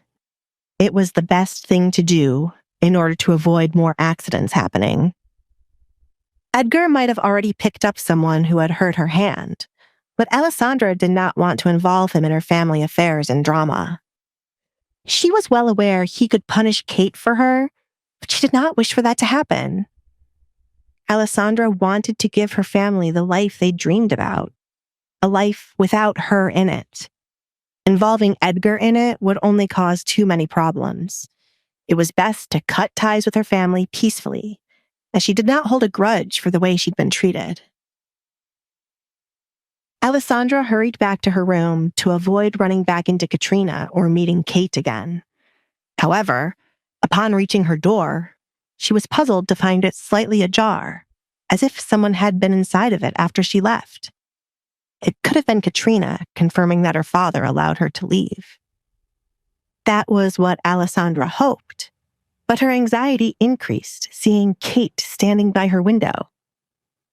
Kate! She called out to her sister. You irritate me, Alisandre. Father was mad at me for what happened this morning and for not being able to talk to the Duke last night. It's all your fault, Alisandre. Remember that. The Duke? Kate exclaimed, almost choking on a piece of bread. Mother? She looked to her right. I was not aware that he would be visiting. Desmond, did you know of this? Katrina looked at her husband. There was so much she would have done if she knew the Duke would be paying their house a visit. Desmond was just as surprised as everyone else to hear the Duke was here.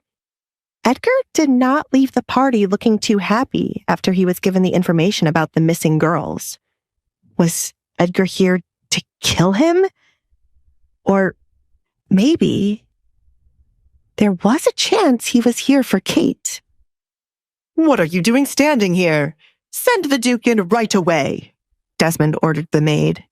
It wasn't right to keep the Duke waiting for so long. Should I change quickly? Kate stood, unsure of what to do. She knew she looked good, but was this good enough to impress Edgar? Sit down. If you run away now and return, it'll be too obvious to Edgar you went and changed. You must not let him know you changed clothes just to impress him. Remember to do as you were taught, Katrina said as she fixed her appearance by looking at her reflection in a glass. Kate did the same to fix anything wrong with what she was wearing. She pushed the biscuits away, regretting how much she had been eating.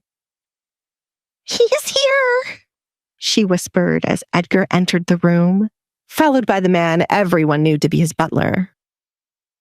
There were boxes in the butler's hands, which made Kate wonder if the Duke had brought them gifts, and if so, what was the reason? Good morning, Duke Edgar. To what do I owe this lovely visit? Desmond stood up to greet Edgar. He extended out his hand to shake with Edgar, but it was left hanging in the air. Young master, Alfred took a step closer to Edgar. you are here to marry his daughter. Be nice, he whispered softly. On the inside, Edgar rolled his eyes, but on the outside, he gave the Baron a smile and shook his hand. I have something to discuss with you, Baron. Should we go to my study to talk? Desmond pointed in that direction. He was curious about what the butler told Edgar to make him shake his hand. No, it is something to discuss with your entire family. Looking at the table, Edgar didn't miss how the table was only set for 3 people, which meant Alisandre did not eat with her family. Entire family? Desmond looked back at Katrina. I see. Please have a seat. Would you like something to eat? No. Edgar held up his hand to stop the Baron. I have already eaten. Edgar sat down in an empty seat, purposely avoiding the looks Kate was giving him. Baron, you must be aware of the rumors that I am looking for a wife. After some time to think, I have made up my mind to marry your daughter, Alisandre. Edgar wanted to get this out of the way quickly to see what his future wife was doing.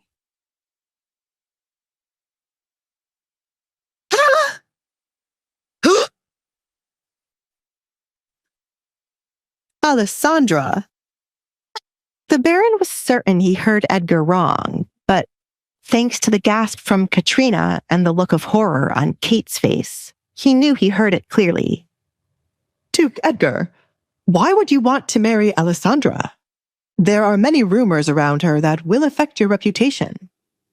I am not the type to be concerned about my reputation.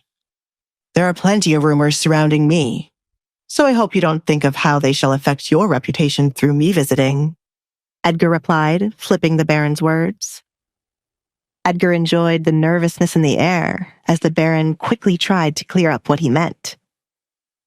You and my daughter are 2 different kinds of people. You are special, and your daughter is not. Edgar glared at the trifling man. He had a low opinion of the Baron, and now that opinion was down below in the underworld. Desmond's palms started to sweat. He did not want to be viewed as a bad father. That is not what I meant. Out of my 2 daughters, Kate would be the better choice. She is the talk of the town and has a long list of suitors, but she has been saving herself for a man like you. Then she shall be fine with my rejection. And I am not so certain about saving herself. The red light district is quite busy these days, said Edgar as he recalled what was mentioned at the Baron's party. What? Katrina looked at her daughter in confusion. Kate would never visit such a place, Duke Edgar. I agree with my husband that Alisandre is not suited for a man like you. Kate has been raised to be the perfect wife. The more all of you talk, I get the understanding that you have completely cast Alisandre aside. Is she not meant to get married? Should she stay with her father her entire life? I will say this only once. I am not interested in Kate.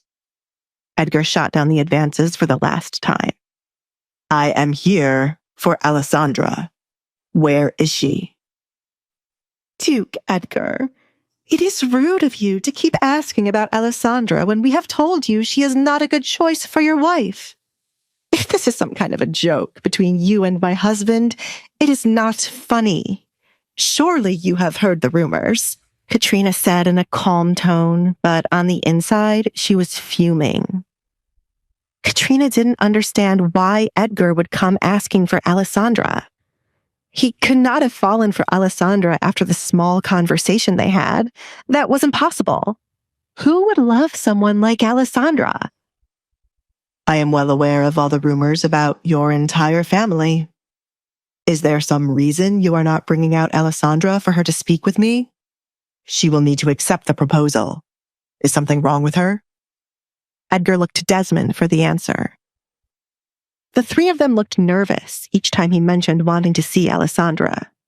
Surely she wasn't dead before they officially got engaged. The thing is, Desmond trailed off, uncertain of how to go about the situation. Alisandra needs to be sheltered from the outside world. People who have run into her are never kind, which is why she stays here with me. She is comfortable here with her mask. Kate, on the other hand, take me to her. Baron, outside of me doing this because I want to marry her, there is something truly odd about the relationship you have with your daughter. If there is a single strand of hair out of place, I will see to it that you are punished. Are we clear? Yes, Duke Edgar. I will bring Alisandra to you. Desmond stood up, but Edgar shook his head. Take me to her. Edgar was smart enough to know if he allowed someone to bring Alisandra, they would just threaten her. He wanted to see firsthand what life was like for Alisandra. Outside of the rumors, what pushed her to suggest a contract marriage? Katrina clenched her fists under the table. There was nothing they could do when the Duke was so determined to see Alisandra. If they were to claim Alisandra was sick now, it would only make things suspicious, as if they had done something to her. My poor daughter. Katrina could only think of Kate.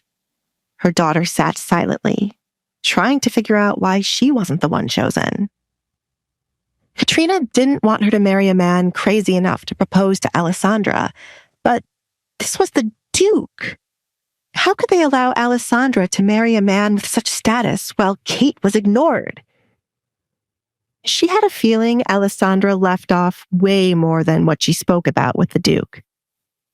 Alisandra is not suited for you, Kate spoke up. The shock was over, and now she was ready to fight for what belonged to her. Edgar smiled, enjoying how much they were trying to push him away from picking Alisandra. I know better than anyone else who is suited for me, unless you are questioning my ability to think. Is there a reason I cannot see your daughter, Baron? Do I need to? No, I will take you to her right away. But Alisandra will give you the same answer, Duke. She doesn't like to be seen by others. I don't know what was discussed when you met her, but you might have gotten the wrong impression. Desmond was going to do whatever he could to switch the Duke's attention from Alisandra to Kate. Desmond always thought of the Duke to be strange, but not strange enough to want to marry Alisandra. He was sure once Edgar got a good look at Alisandra now, he would see Kate was a better choice.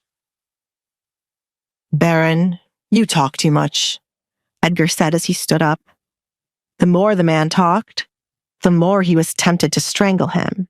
But as Alfred said, he was here to ask for his daughter's hand in marriage, so he had to be nice. What? Desmond was taken aback by Edgar's words. He was merely trying to help him save his reputation. He was not convinced the Duke did not care about his reputation. Everyone did. I'm sorry. This way. He shut his mouth afterward. The Duke would change his mind anyway. Alfred, stay here, Edgar told his butler. Alfred would be his eyes and ears for whatever the two women said or did. Edgar quietly followed the Baron to Alisandra's bedroom. He wondered if she would be happy to see he had arrived early instead of delaying his arrival. Would she be happy to see the expressions on her family's faces? This is it. Alisandra! Desmond knocked on the door. He was hoping she would be sound asleep and would not be able to hear him. But to his surprise, she opened the door after the second knock. We have a guest. The moment Alisandra opened the door, Edgar's eyes went to one thing. It wasn't the blue mask she decided to wear today, but how red her eyes were. What happened? He asked. You see, I asked her, Baron. What happened, Alisandra? Edgar reached out his hand to rub below her right eye, which wasn't covered by the mask. Tell me quickly. Alisandra glanced at her father for a moment and saw how nervous he was. The Duke must have mentioned marriage already. My kitten was hurt yesterday and has passed away. I am on punishment, therefore I could not leave to bury it.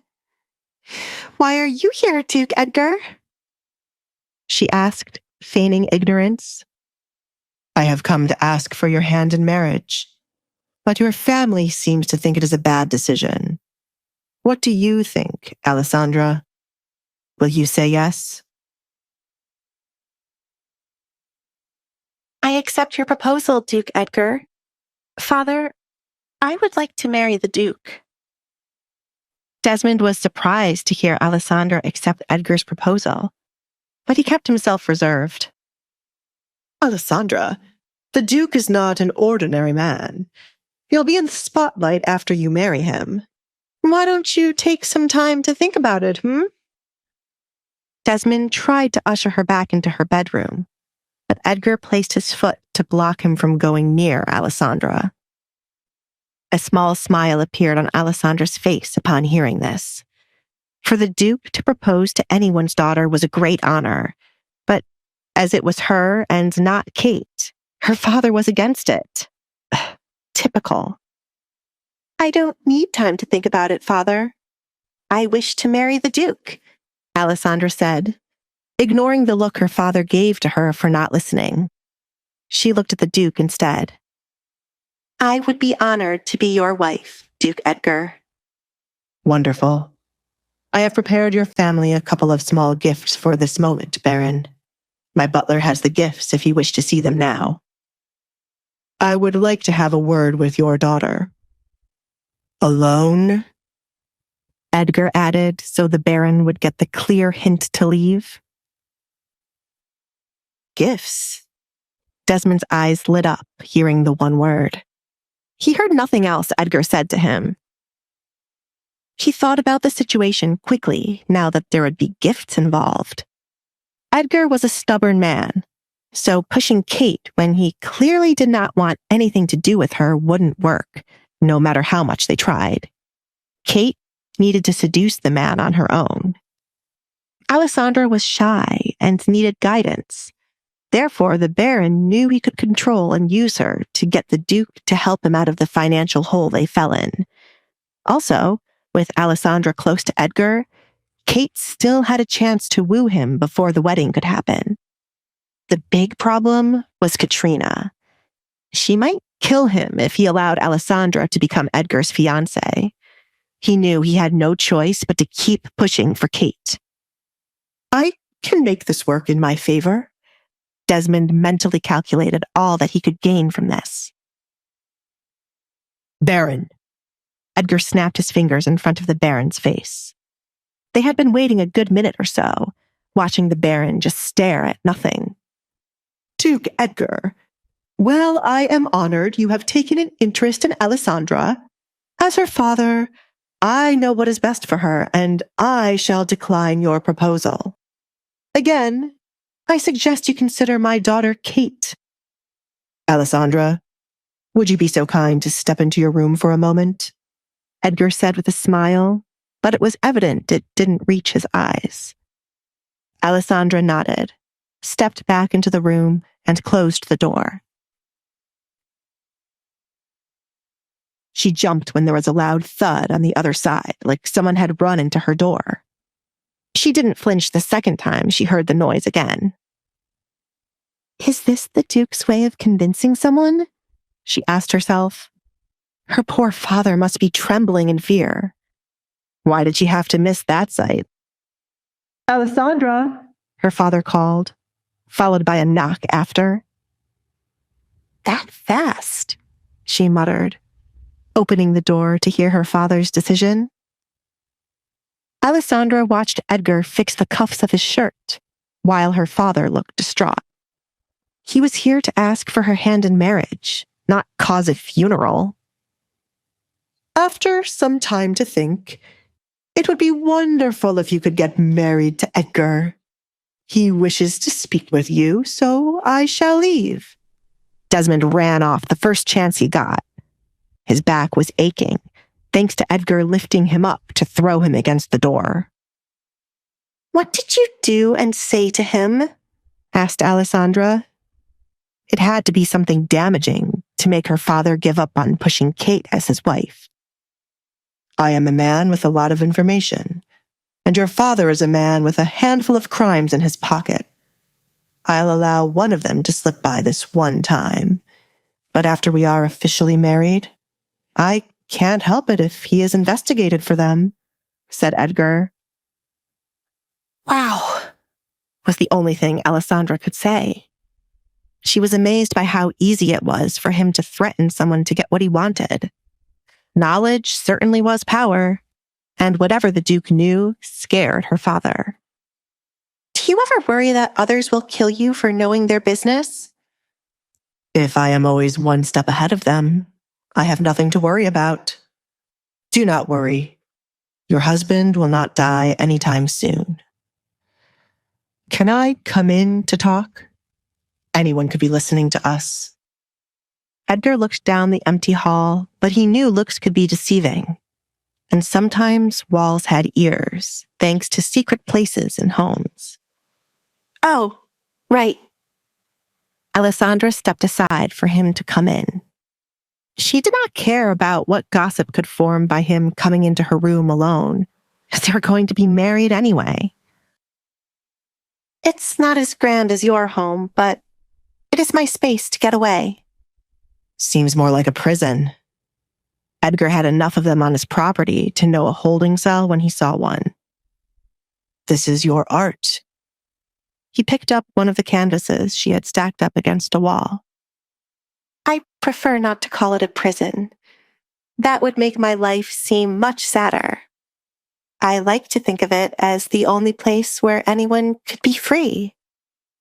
Alisandre intently watched Edgar inspect her bedroom.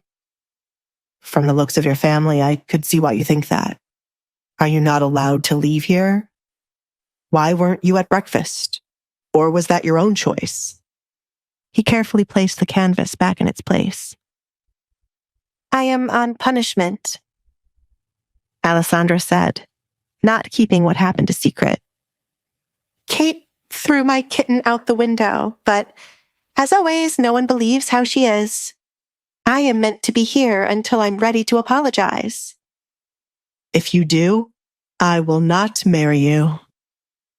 Edgar wanted her to have more of a backbone and no longer give in to what her family wanted.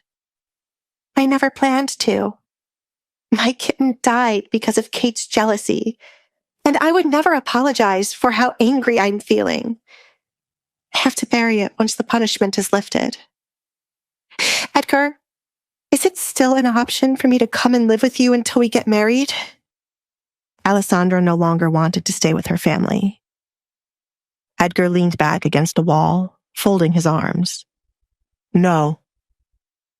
Alisandre didn't understand why he wouldn't agree to it when he was the one to mention it first. "Why not?" "Alisandre, I won't have a wife who allows others to walk over her. Don't let them run you away from here with your tail between your legs, or allow them to torture you any further. You are going to be my wife. My name carries more power than you seem to realize. Use it," he advised her. Alisandre might not notice it yet, but things were slowly starting to change due to this one visit. Her family could no longer lay a hand on her because of her soon-to-be husband. "I did not want to use your name to deal with my family drama.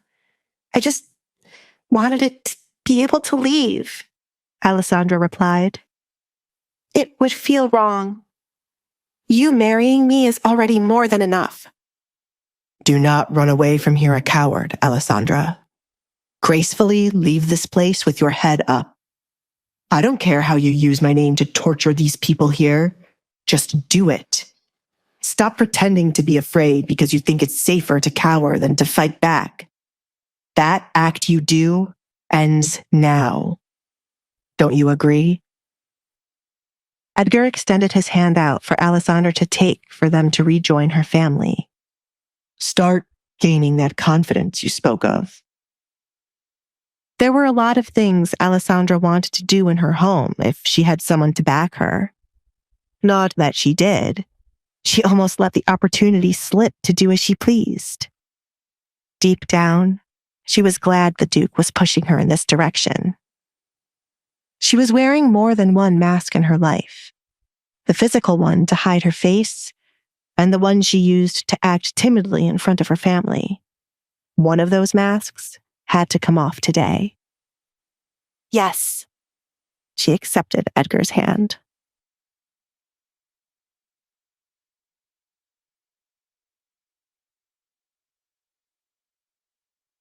Desmond, you cannot be considering Alisandra being the one to marry the Duke, Katrina said when Desmond returned to the table. He is hell-bent on marrying Alisandra, and she has agreed. I have no choice but to entertain it. Desmond took up a napkin from the table to clean the sweat dripping from his forehead. He threatened me. Still, we have to think about Kate here. Do you know how embarrassing it will be for her to lose Edgar to Alisandra? For heaven's sake, the girl wears a mask. Has the Duke seen her face? Something isn't right. Katrina couldn't make sense of what was happening. Did you find out what was said between the two of them the night of the party? Alisandra had to be lying. She must be threatening the Duke, Kate concluded. It was the only thing making sense to her. Kate, how on earth would Alisandra be able to threaten a man like Edgar when she is always here? Desmond was trying to make sense of the situation, but the theory Kate came up with was ridiculous. I have said many times that man is unpredictable. We will never understand why he picked Alisandra. Father, you can't allow him to marry her. I have worked too hard for a moment like this for it to go to Alisandra. She's only agreeing to this to irk me. I will speak with the Duke. Kate's chair screeched as she stood up. There was no way she would lose to Alisandra again. Speak with me about what? Edgar asked as he entered the dining room, but he was not alone.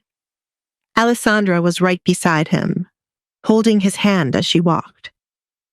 I'm sure the Baron has told you the good news, that Alisandra and I shall wed soon. Alfred, the gifts? Yes, young master. Alfred moved as quickly as he could to place each of the gifts in front of the 3 family members. There will be more gifts to be delivered here, but this is just a small taste of what is to come. I hope it is to your liking. Do you wish to sit, Alisandra? Edgar pulled out a chair for her. Thank you, Alisandra replied and took a seat in the chair. The first person her eyes went to was Kate, since her sister was the one watching her the most. You have not opened the gift, Kate. You? Kate started, but stopped herself when she met the Duke's eyes. They were daring her to say something he wouldn't like. Why is he acting like this now? She thought. Alisandra, please enlighten us about what is happening. Why did you say yes to the Duke? You are not one to want to get married, said Katrina. No one has ever asked me, Mother. I am thrilled to marry a man like the Duke. I've heard many good things about him, thanks to Kate. Isn't he a good man, Kate? Alisandra glanced at her fuming sister. He was mine, Kate replied, ignoring her father, signaling for her to shut up. She sat back down, unable to stand and watch the Duke be protective of Alisandra. I don't remember ever giving you that idea, Kate. I thought we had gotten rid of the drug which causes one to see things that are not real. Are they still around, Baron? Edgar said as he stood over where Alisandra sat. Of course not. It has been gotten rid of a long time ago. As I recall, you took quite a few of them. I would hate to know your younger daughter has gotten her hands on them. If that is the case, I shall pity her desperate attempts to gain my affection when I stated I would never have any romantic feelings for her. I can take you to get treated, Edgar offered Kate. Her delusion in thinking they were something more than strangers irked his soul. I would have been able to take you at the same time I would have taken Alisandra's kitten to be healed, but it has unfortunately passed away. To be thrown against something is quite painful. Isn't that right, Baron? Edgar subtly recalled his earlier conversation with the Baron. Yes. Desmond could still feel the pain from being thrown against Alisandra's door by Edgar. No offense, Duke Edgar, but you cannot waltz into our home and get involved with our family issues. You are not married to Alisandra as yet. Whatever happened to the kitten is none of your concern. Alisandra knows there are no pets allowed. Katrina did not want the issue with the kitten discussed, since Kate's name would be mentioned. Forgive me. Alisandra is now my fiancée, and anything that makes her upset concerns me. I care for her so much I could kill anyone who upsets her. Edgar glared at Kate. He had a feeling out of the three, Kate was the one harming Alisandra the most. He had one thing in common with Alisandra so far, a dislike for Kate. Kate fidgeted in her seat as she picked up on the warning Edgar was sending her. She clenched her fists out of anger under the table, to the point her nails were painfully digging into her skin, but she didn't feel anything. Edgar placed his hand on Alisandra's shoulder for her to start speaking up. I have not eaten yet. Please, set the table for me, Mother, Alisandra said to Katrina. Katrina scoffed, disgusted by Alisandra calling her mother and ordering her to set the table for her. She's finally showing how crazy she is. Katrina bit her tongue to refrain from arguing with Alisandra. The Duke was standing behind Alisandra defensively, like an animal waiting to attack anyone who offended its master. Katrina had many things to say to Alisandra, but she would wait for when the Duke left. Katrina, do it now. Desmond felt like he was the only one seeing the gravity of the situation they were in. The Duke, for some reason, was smitten by Alisandra, which meant they could not trouble his daughter or Edgar might truly kill them. Desmond knew the true face of Edgar Collins, unlike his wife and daughter. The man was merely toying with them right now, but once he got bored, his true personality would show up. Thanks to the punishment, I have not eaten since yesterday morning. You have to hurry before the food becomes cold, Mother. Alisandra made sure to add emphasis to the word mother to get under Katrina's skin. She planned to make this house uncomfortable for the three of them, just as it was for her. I will be back. Katrina suddenly didn't mind leaving, since she needed to grab hold of something to break. Why aren't there maids stationed in the dining room to fetch whatever you need? Asked Edgar. He knew the Baron was running low on funds, but he did not know it was this bad. Why did the idiot just throw a party when he could have used that money to hire more workers or to invest in something? Desmond's forehead continued to sweat as he felt embarrassed. If you had given me a notice you would be arriving, I would have placed the maids in here to serve you and Alisandra well. You're saying I should have given you a heads up so you could place an illusion as if you have many workers? Edgar saw right through Desmond's bullshit. Alisandra smiled, enjoying her father being called out and the sight of him unable to talk back to the Duke. She realized now that her father could only pick on those he viewed as beneath him. Alisandra finally saw how pathetic he truly was. While Alisandra was enjoying her father breaking down, the sight of her smiling angered Kate even more. Are you enjoying this, Alessandra? This is ridiculous, Kate scoffed. Don't think this will last long. You should work on getting over your jealousy, Kate. Green is not a good look for you, Alessandra replied. Edgar snickered due to the fact Kate was wearing a green dress, so Alessandra's words had a double meaning. He wanted to applaud her for slowly coming out of her shell. You! Kate smacked the table and abruptly stood up. Do you think his interest in you will last long after he sees what is under that mask? Edgar, before you confirm this marriage, shouldn't you take a look at her face? Aren't you curious about what she's hiding? She's truly repulsive once you see it. Shall we show him, Alessandra? Alessandra could not respond to Kate's words. She could not show Edgar her face yet, as she was not that confident. There is no need for me to do that, Edgar answered in place of Alessandra. I have seen her face without the mask before. How dare you stand here and lie about her face to me? Alessandra's eyes went wide upon hearing his confession. She could not place where the Duke would have ever been able to see her face without the mask. She only took it off in her bedroom. Unless he saw her when she was younger, before the accident happened, and she chose to wear a mask. I'm lying about her face? Kate said the words slowly to make sense of them. How on earth could she be lying about how disgusting Alessandra's face was? It led her to believe Edgar had not seen Alessandra's face and was lying to her. I am not the liar here, Edgar. I will excuse you for what you said. As they say, beauty is in the eye of the beholder. You don't seem to have a good eye, Kate. Alessandra's beauty is none of your concern, as you are not the one marrying her. I suggest you either sit back down or leave before you irritate me more than you already have. Edgar, please be kind to my sister. Kate has always liked you, so this will be hard for her to handle. Please understand, Alessandra said, adding salt to Kate's wound.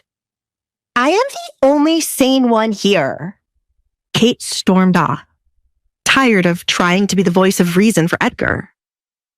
I will speak with her, Desmond said, then scurried off to stop Kate.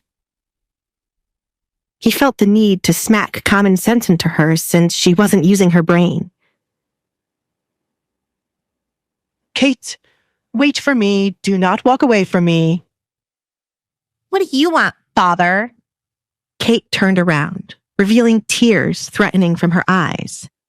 Are you here to make me go back and play nice with Alessandra? That was supposed to be me. She is stealing my dream, and you were just letting it happen. All for what? A gift? You stupid girl. Do you think I wanted Alessandra to be the one to marry Edgar? I already made a deal for her to marry someone else, and now I am screwed. You have not lost Edgar yet. Desmond looked off to the side, plotting how they would make use of the situation. Kate wiped away a fallen tear, confused as to how she had not lost. He came to ask for her hand in marriage. Kate, it takes a while to plan for a wedding, and there are those moments where the person you are looking to marry can change. Edgar might start off wanting to marry Alessandra, but if you play your cards right, his attention can shift to you. You need to stop acting like a child, he scolded her. Desmond had a full view this morning of why Kate never caught Edgar's interest. She was too impulsive and childish in front of Edgar. She was acting like Edgar was just a random man off the street. When in the presence of the Duke, you must act like a refined lady. Alessandra will be your tool to get close to the Duke. Alessandra is scared of you, so be kind to her in these coming days. If she complains to the Duke about you, he will not want to be around you. Go back there and apologize for what you did to that kitten. Father! Kate exclaimed. It was one thing to play nice with Alisandre, but it was another to have to apologize when Alisandre deserved it. It was just an animal anyway. You! Desmond raised his hand in the air to slap Kate, but stopped himself. Kate, so help me, I will slap you. Do you think you'll get close to Alisandre when she is upset about the kitten? You can't get to the Duke if you don't have a good relationship with her. What matters most now? Your pride or letting Edgar slip out of your fingers? Edgar, obviously, Kate muttered, but it still hurt her deeply to have to apologize. My wedding better make everyone jealous of me. She finally agreed to her father's plans. Good. Desmond clapped his hands. We must go back now. Father, who's the man you had to marry Alisandre? I never heard anything about it from my mother, said Kate. Just an old friend. It'll help us settle some debts. Desmond remembered the deal offered to him. His friend had a taste for unique things, and nothing was more unique than his rumored masked daughter. I see. That is a fate more suited for Alisandre than living as the Duke's wife. Kate grinned, picturing Alisandre's face the moment she would learn she would not be the one marrying the Duke in the end.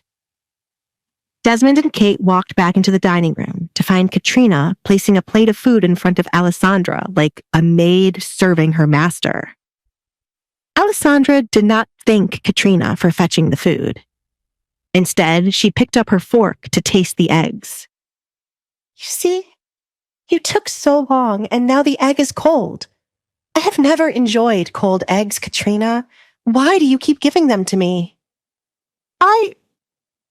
We're back. Desmond cut off Katrina before she could say the wrong thing. Alisandre, Kate has something she wishes to say to you. He pushed Kate forward. I'm sorry. The bitter words left Kate's mouth. For? In Alisandre's opinion, Kate had a lot to be sorry for. Therefore, she needed to be more specific. Hurting your kitten. You did more than hurt it. The animal died. If you're going to apologize, do it right. Edgar interjected. If this was the best apology she could come up with, she could save it. Feeling warmth against his hand, Edgar looked down to see Alisandre had touched his hand, an indication to let him know she would handle this. I am sorry for killing your kitten, Alisandre. My emotions got the best of me yesterday, and to hear that the kitten has died makes me feel really bad. I'm also sorry for the way I have acted toward you in front of Edgar. I hope you will be happy with him. Please forgive me. Kate dug her nails into her skin as the words left her mouth. Alisandre wanted to laugh in Kate's face. They really thought she was stupid to not realize they were going to play her. She knew her father and Kate better than they realized, but instead of calling them out, she wanted to have fun. Apology accepted. That's good, Desmond smiled, glad Alisandre was quick to forgive Kate. His daughter was always too kind for her own good. I was not finished, father. Alisandre looked at her father with clear annoyance written all over her face. Since she has admitted her fault in the matter, she should take responsibility for burying the kitten. Kate is not your maid. Do not take things too far. Katrina tried to step in before Alisandre could make Kate look like a fool. Kate was a baron's daughter, not a maid, and she would be damned if she allowed Kate to dig a grave. It's fine, Mother. It shouldn't be too hard to dig a grave for the kitten. It is my fault after all. Hopefully, with this, we can mend our relationship, Alisandre. Kate held out her hand to call a truce between her and Alisandre. Alisandre merely looked at Kate's hand, not moving to accept it. She had a better idea just from looking at Kate's hand.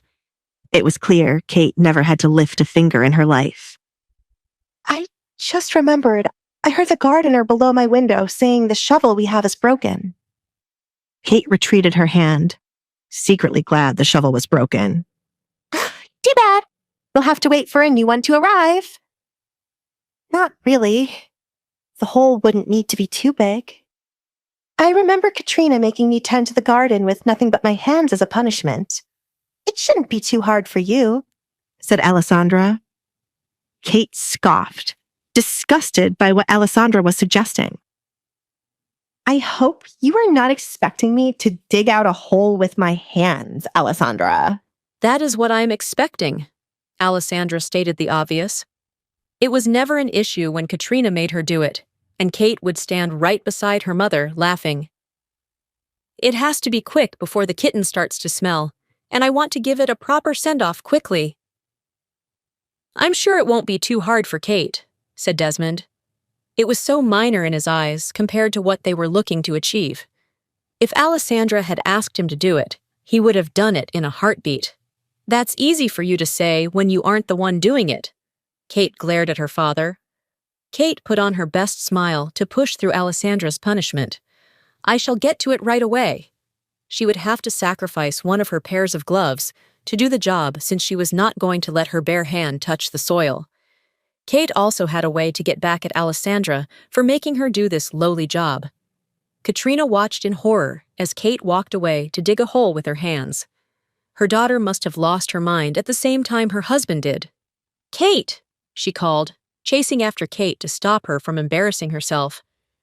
Alfred, the final gift, please, Edgar said, now that the drama was partially over with. He had the final piece to confirm his engagement to Alisandre. Yes, young master. Alfred showed a small box he had with him. You are too kind, Edgar. The gift to me was already enough. Desmond rubbed his hands, patiently waiting to see what else he was going to receive. This is not for you. Edgar glared at the greedy man. This is for my future bride. He got down on one knee beside where Alisandre sat and opened the box to reveal a diamond ring. Alisandre had completely forgotten about a ring. She was taken aback by the size of it, as all the jewelry she had was small in comparison to it.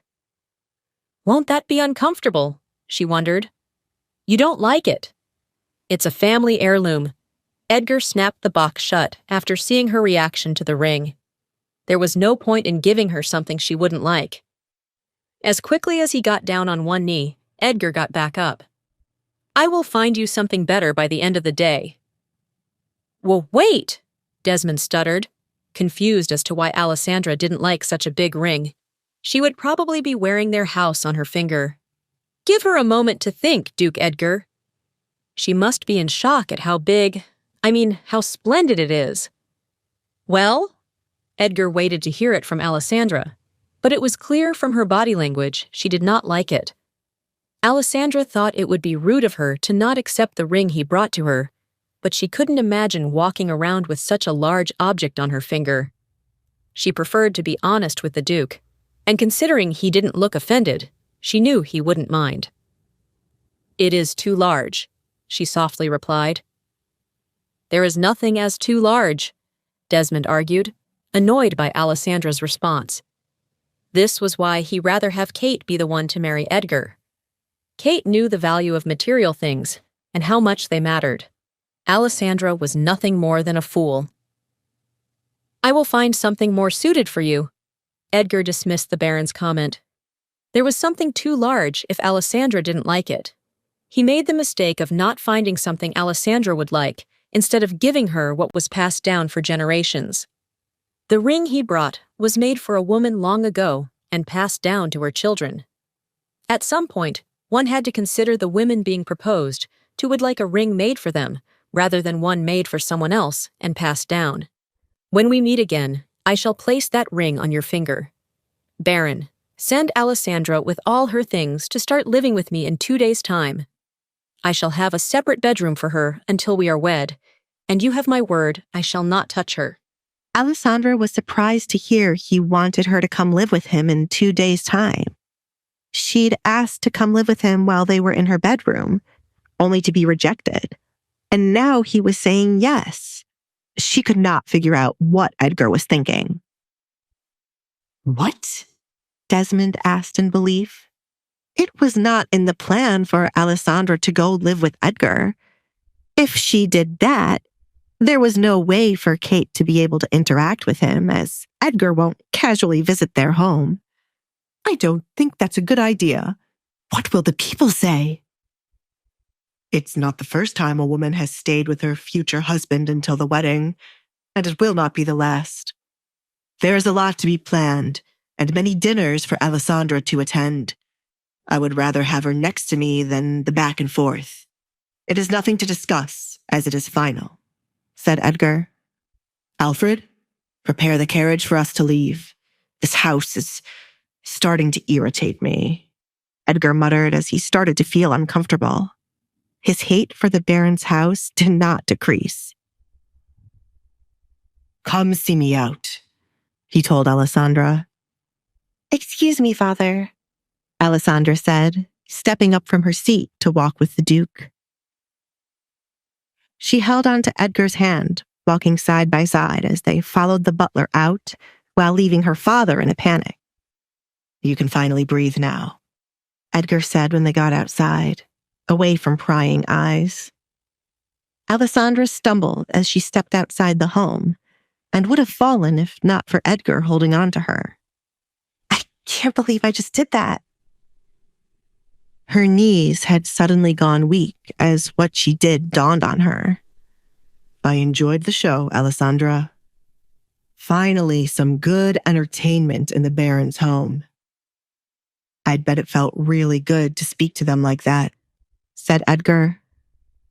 Alisandre's fire had only started to burn, and he would shield her from anyone looking to put it out. He saw something in her today that no one else did. The town had no idea what was coming their way. With his help, Alisandre would become a woman to not be messed with.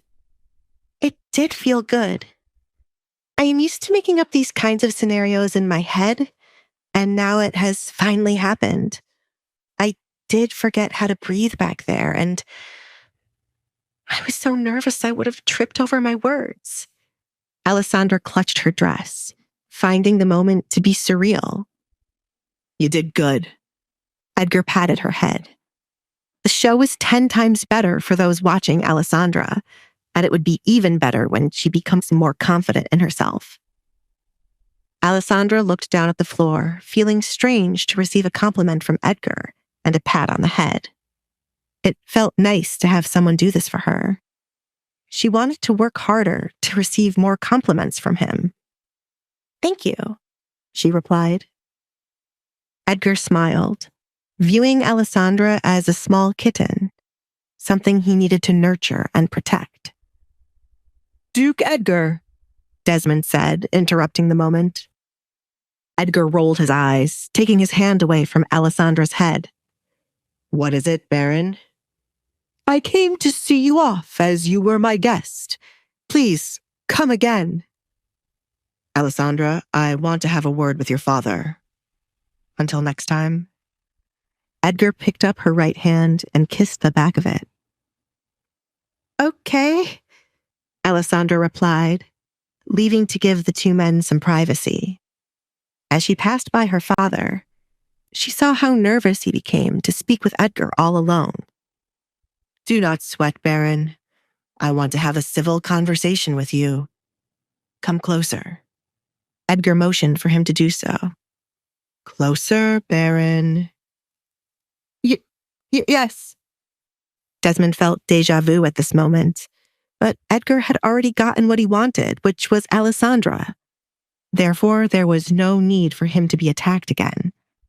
Edgar, wait, he exclaimed as Edgar's hand grabbed hold of his slender neck. One strand out of place. One cut on her skin. One complaint from her mouth, and I will kill you and your wife. Edgar gripped Desmond's neck tighter for the Baron to understand he wasn't playing around. Treat her well while I'm being nice to you.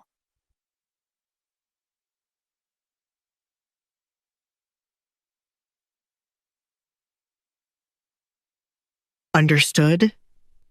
Desmond quickly shook his head, unable to use words thanks to the grip on his neck. Any more tighter, and Edgar just might break it.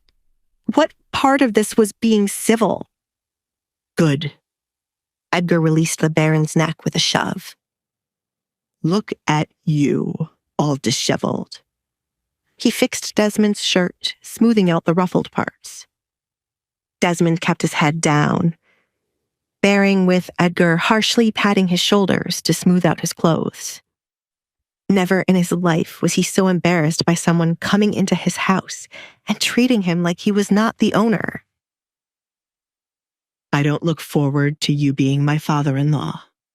There's so much I had to kill you for, but since you are loved by your daughter for some reason, I shall keep you alive.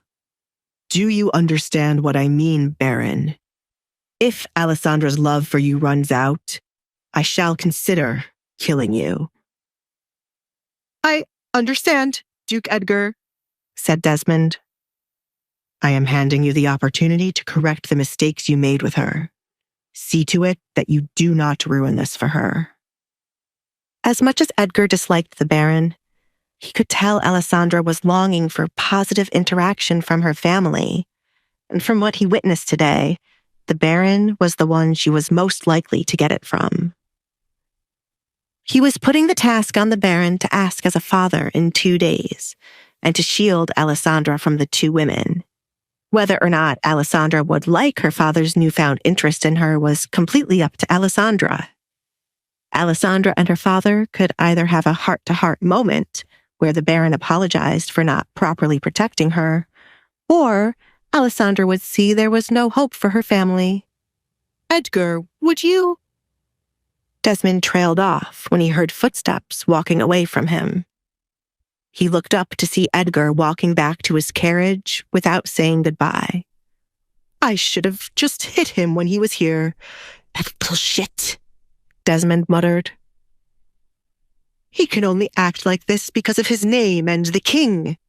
Does he think I'll let him get away with treating me like a fool inside of my home? Where on earth is Alisandre?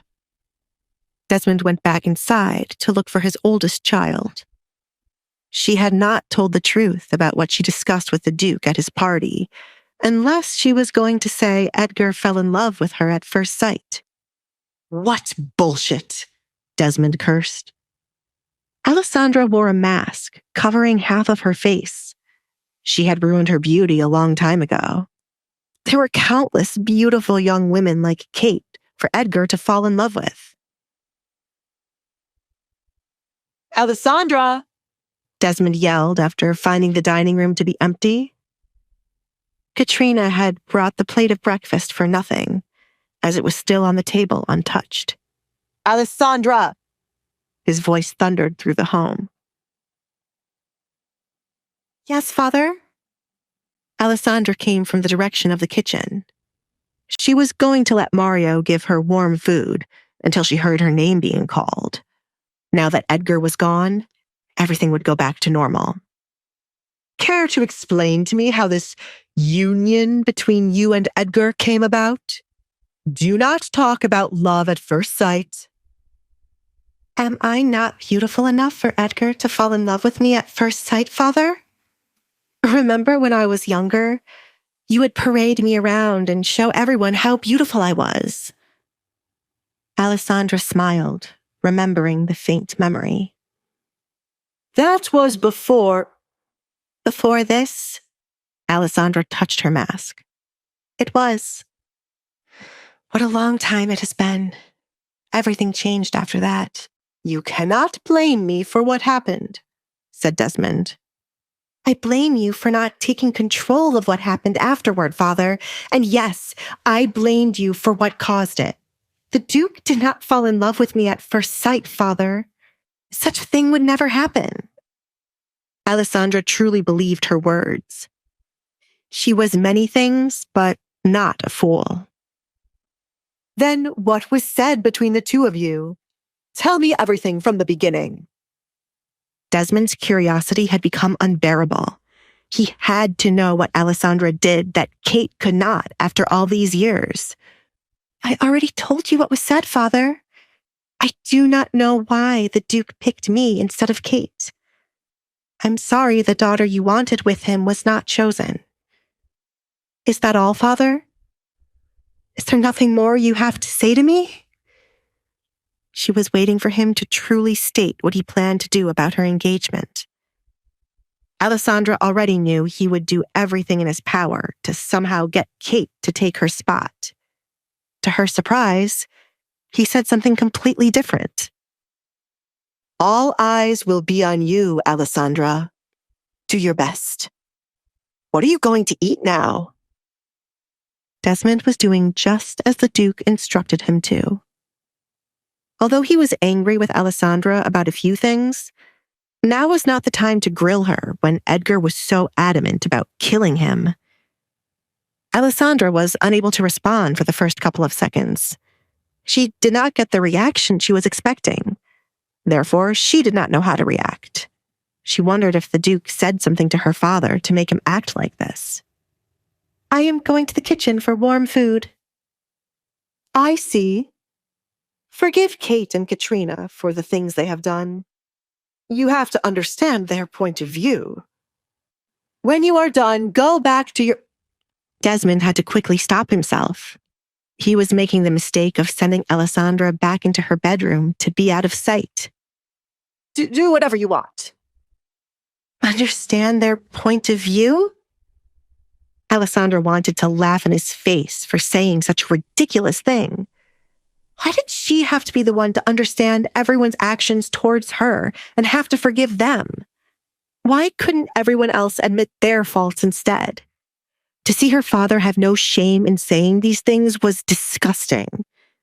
Her father was only trying to play nice to avoid Edgar's wrath.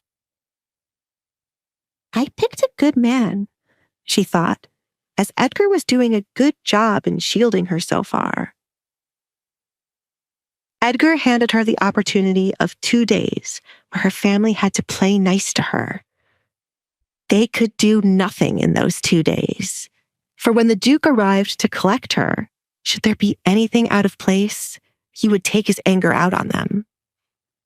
Alisandre accepted the illusion of having a family who got along with her for 2 days. She wanted to see what life would have been had she not been outcasted for most of her life. Even if it was all fake, she would enjoy it to the fullest. Thank you, she replied to her father. It would be fun to mess with them while they could do nothing but hold in their anger and smile. A perfect ending to their ill-fated relationship.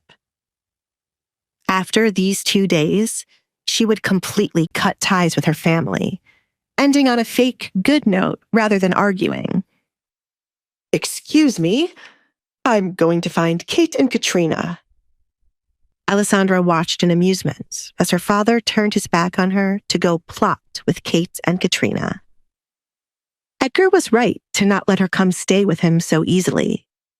There was so much fun for her to have here.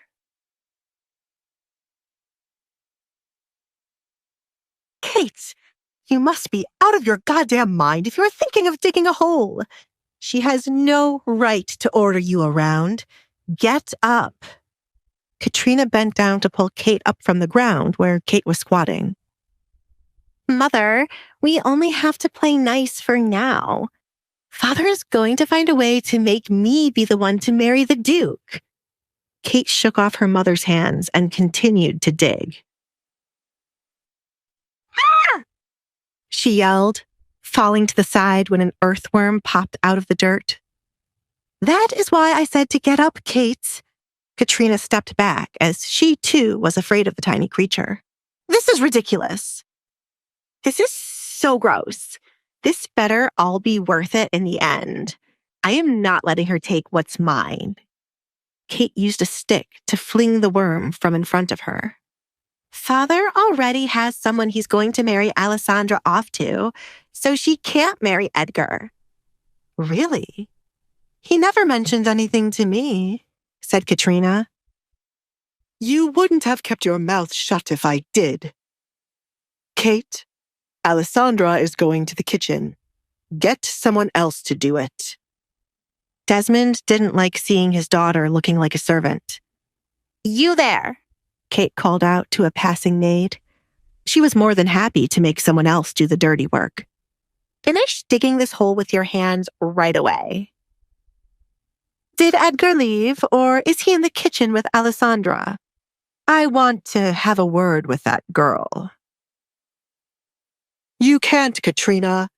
The Duke made it quite clear if we mess with her in the 2 days she's here, he will kill both of us. I wouldn't take his words lightly.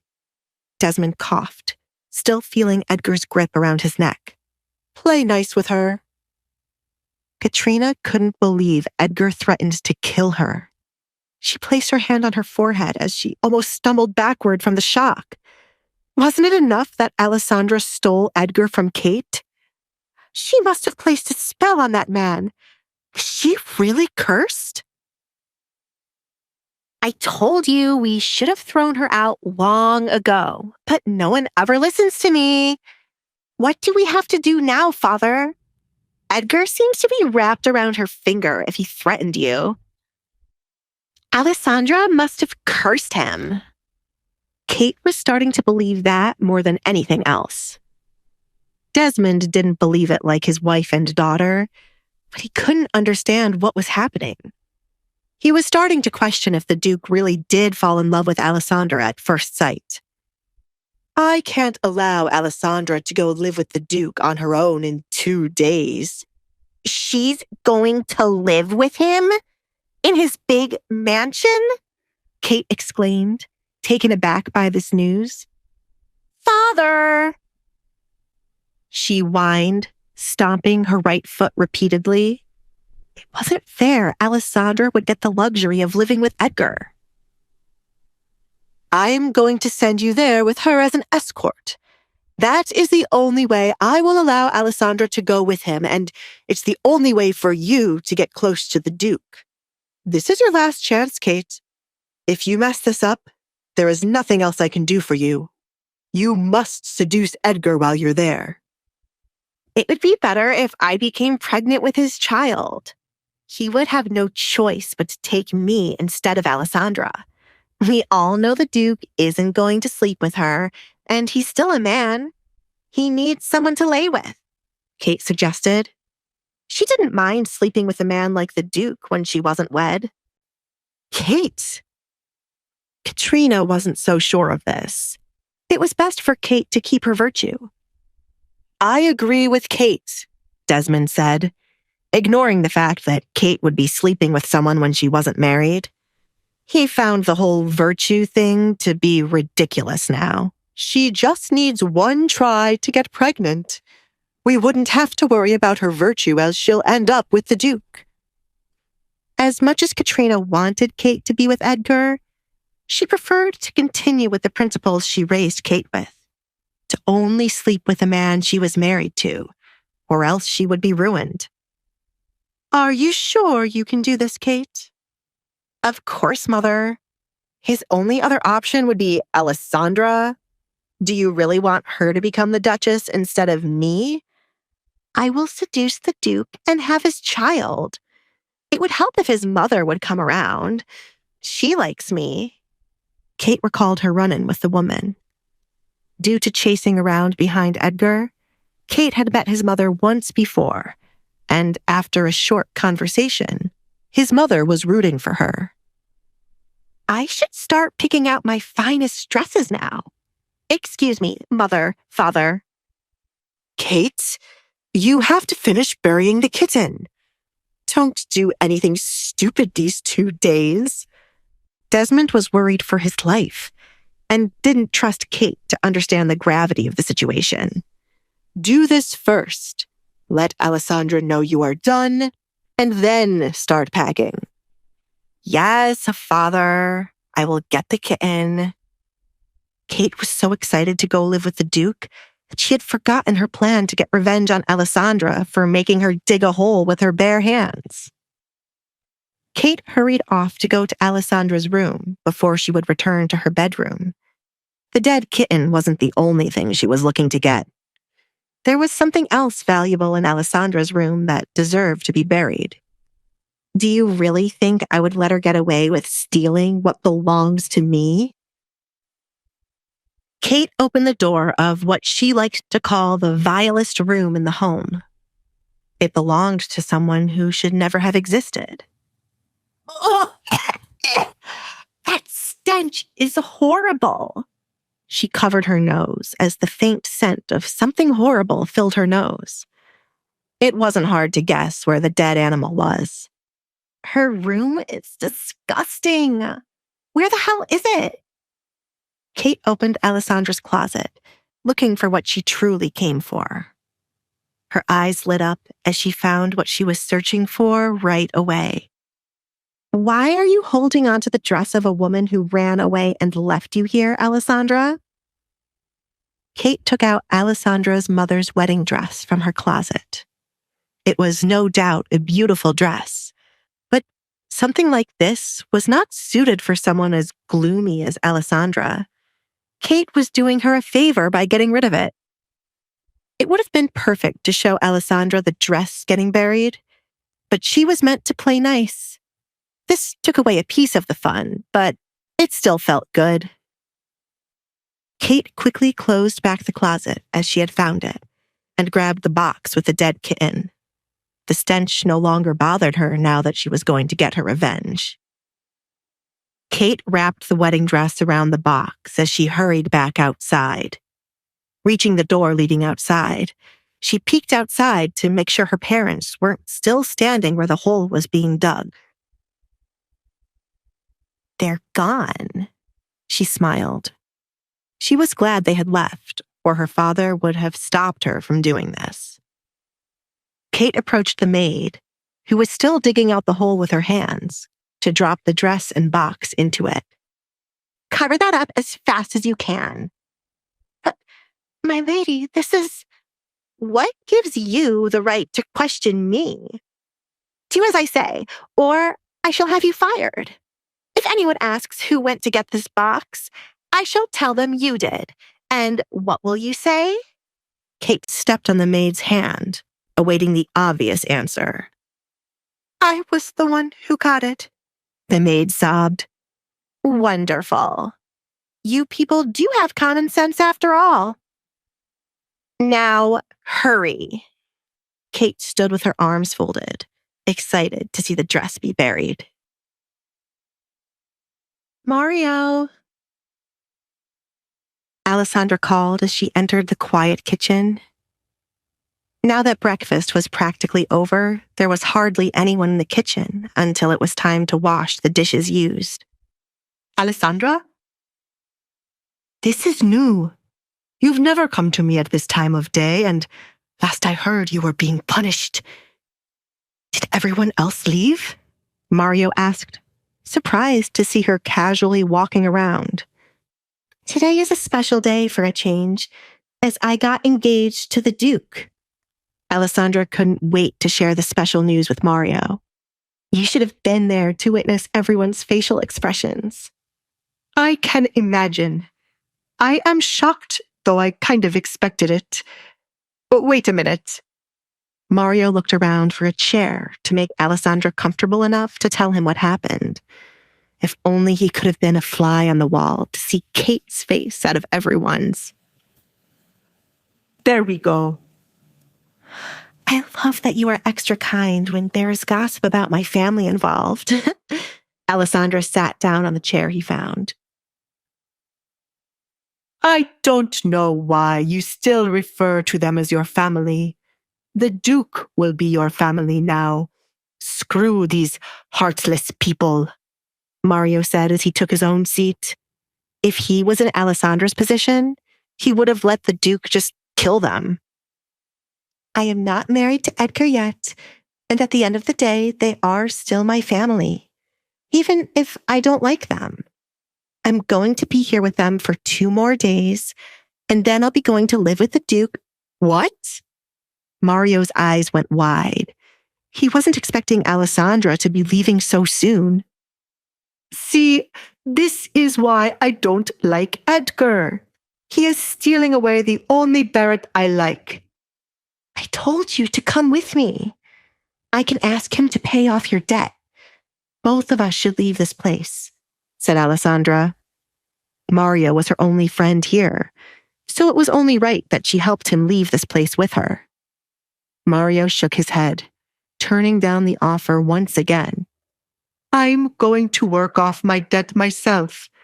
You just need to worry about yourself and enjoy your new luxury life. Now tell me, how did they react? Kate looked so distraught. She whined like a little child and stormed off, but then came back to apologize. I didn't forgive her so easily. Right now, she is supposed to dig a hole with her bare hands. We both know Kate probably has someone digging that hole for her, since you are here with me. But I like what you're doing. Make sure you mess with her mother, too. Mario hated Katrina more than anything in this world.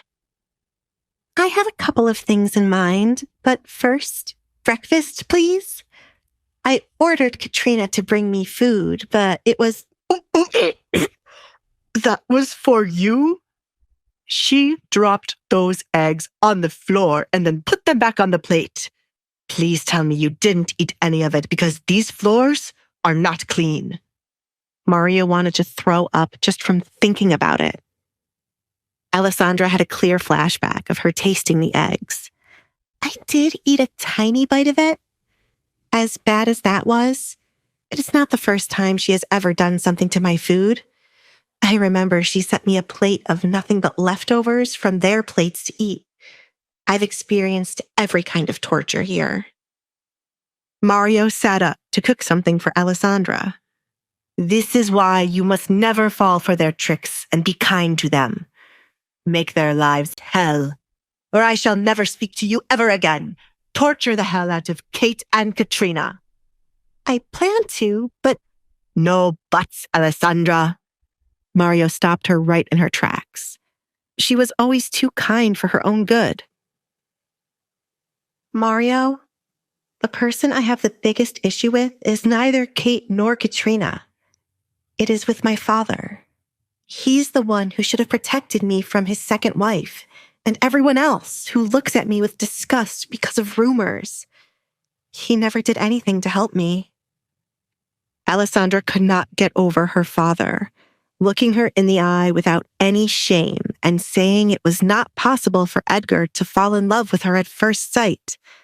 How could anyone love her when her father didn't?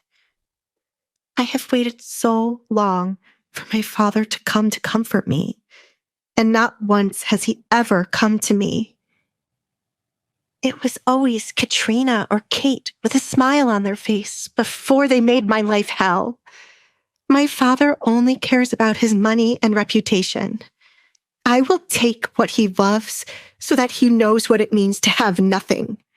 Alessandra stated, I feel the need to hug you, Alessandra. But you are now an engaged woman. You're all grown up now, destroying people and shit. Mario understood why her main issue was with her father. Had the Baron put his foot down, his wife and daughter wouldn't have the opportunity to mess with Alessandra. It's still going to be fun to make Katrina and Kate lose their minds. Alessandra had a lot planned for them already. Everything they did to her would be handed back to them. This house will finally be interesting. The food is going to take a minute. Are you going to wait here or go somewhere else? You are practically the lady of the house, with the Duke as your knight in shining armor. The words felt strange to Mario when he said them out loud. I will get a book to read. As much as I enjoy being able to walk around freely, this house is honestly draining, and there's nothing to do. I'll be back. Alessandra sat up to get a book from her bedroom. She also wanted to check on what Kate had done so far. Speak of the devil, and he shall appear, Alessandra muttered as she had not made it far away from the kitchen before running into Kate. Kate, are you done already? Obviously, look at my hands. Kate showed the dirty gloves she wore when she had started to dig. We should be even with this. Kate, I can hardly count how many things you have done to me for us to be even. This is a start for you to make amends with me. Do not think I have forgiven you just because you dug a hole. Alisandra said. Why? I'm trying to be nice to you, Alisandra. We are sisters, and it's about time you start acting like it. You're about to be a married woman. Stop acting like a child. I know you, Kate. I know the real you. And I won't fall for this illusion you and Father are creating, like you're trying to be nice to me. Save your breath and energy. Alisandra saw right through Kate the moment she apologized. I do not know what you're talking about. Why don't you go outside and see where your little dead animal is buried? It was more fun than I expected. Kate grinned, tempted to tell Alisandra what she had done. Excuse me, I have to go back to my room to clean up. You should really clean your bedroom, Alisandra. It stinks. Alisandra grabbed Kate's arm, preventing her from leaving. What did you do, Kate? Do not touch me, Alisandra. I am being nice right now. Kate shoved Alisandra's hand away. If you knew me well, you would know not to play with me. As I said, I am going to my room to get cleaned up. Are you going to stand here or check on my hard work? You. Alisandra clenched her fists, tempted to slap Kate, but held herself back. She did not want to resort to violence like Kate always did. Instead, she left to go outside to see what Kate had done. Her father was stupid to think Kate could play nice with anyone. Kate had no idea what it meant to be nice. Alisandra prayed Kate had not disrespected the kitten further after she had already killed it. Coming across the hallway leading down to her room or to go outside, Alisandra found her door ajar, meaning someone had been in it. She made the decision to check on her bedroom first. Alisandra cautiously walked up to the door and slowly pushed it all the way open, but found nothing out of place at first glance. The box with the kitten was gone, which meant Kate took it. Alisandra knew there had to be either something wrong with her bedroom or where the kitten was buried, based on how happy Kate was. Alisandra continued to look around her bedroom, still finding it to be as she left it. Her canvases were as she left them. Her bed still looked made up, her books were neat, and the only scent in the room was due to the kitten. Did she rip up my clothes again? Alisandra went up to the closet and opened it to see if Kate had destroyed her clothes again. No. She instantly knew what was missing as soon as she opened the closet doors. Her mother's dress was front and center in her closet, after she had been thinking of getting married recently. It was one of the few things she had that had belonged to her mother. Alisandra did not know whether to laugh or cry about the situation, but one thing for sure, she regretted not slapping Kate when they were face to face. Alisandra felt the need to break something to release the anger she felt, but instead of doing so, she decided to take that anger out on Kate. Alisandra dragged her feet to her window, where the barn was in perfect view. If she mentions a word of this to Father, then I'm screwed. Kate only now realized the gravity of her actions, as she was alone in her bathroom, sitting in a tub of water. Her father made it quite clear they had to be nice to Alisandra, but how could she simply allow Alisandra to boss her around? What's the point in being nice to Alisandra when he's going to make Edgar take me along in 2 days? Kate sighed, resting her head against the edge of the tub. They're going to gas up her head. We should make her remember her place. Kate didn't like how her family allowed Alisandra to walk around the home freely, She was meant to be hidden away in her room, or, better yet, in a cell. Alisandre had become the hideous daughter no one wanted to see, and it was meant to stay that way. All eyes were meant to be on Kate. Kate held out her fingers, looking at the 3 broken nails, thanks to her starting the hole Alisandre wanted. Her parents never asked her to do chores or do anything a servant should, but Alisandre ordered her to, and now her beautiful nails were ruined. I will not be kind to Alisandre. Kate made up her mind. She couldn't do that even if she tried her hardest. She hated Alisandre to the moon and back. I'm going to make her regret having Edgar propose to her. I should make a cell and throw her in it to never see the light of day. You cannot go in there. Kate glanced at her bathroom door, confused by the sudden ruckus. Her personal maid knew not to interrupt or let anyone in while she was bathing. Suddenly, the bathroom door swung open, but Kate had not seen the person yet. Have you lost your mind? Alisandre? Kate sat up when Alisandre stepped into her view with a bucket in her hand. What is that awful smell?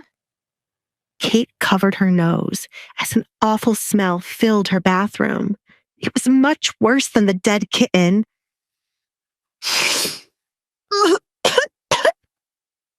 Kate, go and dig up my mother's dress right now, said Alisandre through gritted teeth. She was only giving Kate one chance to do the right thing. Are you crazy? Why would I dig up something covered in mud? Get the hell out of my room. Are you not aware of how much you stink?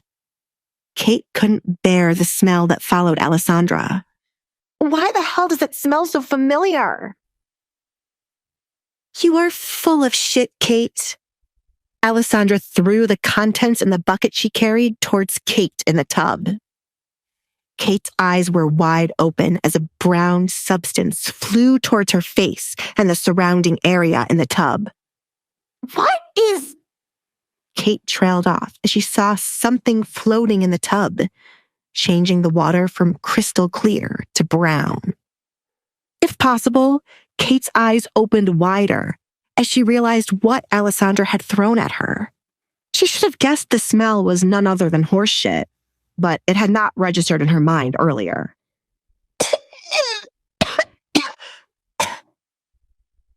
Kate tried to scramble out of the tub to get away from the shit floating around, even though her head was already covered in it.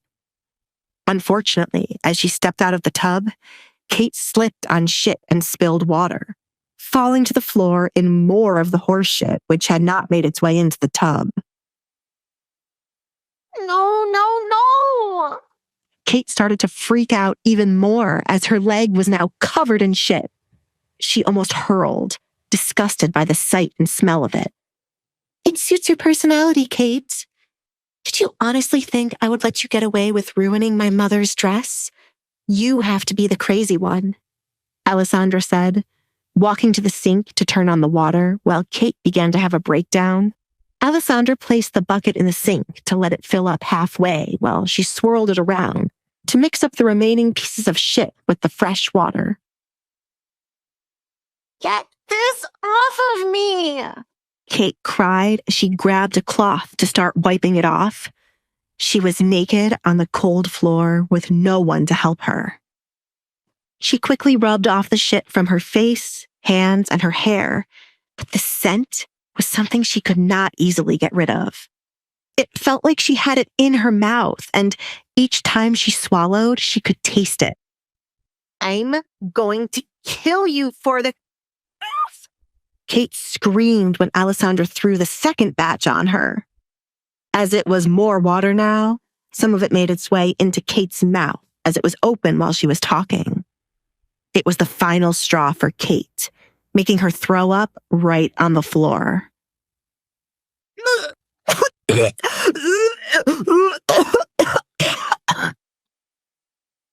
If you step 1 foot into the room, I will throw more on her. Alisandre glared at Kate's maid, Sally, who was trying to sneak her way in to help Kate. You deserve every moment of this, Kate. You are disgusting and full of shit. I was wrong when I said my issue was just with my father. I was being too kind to Kate, Alisandre said to herself.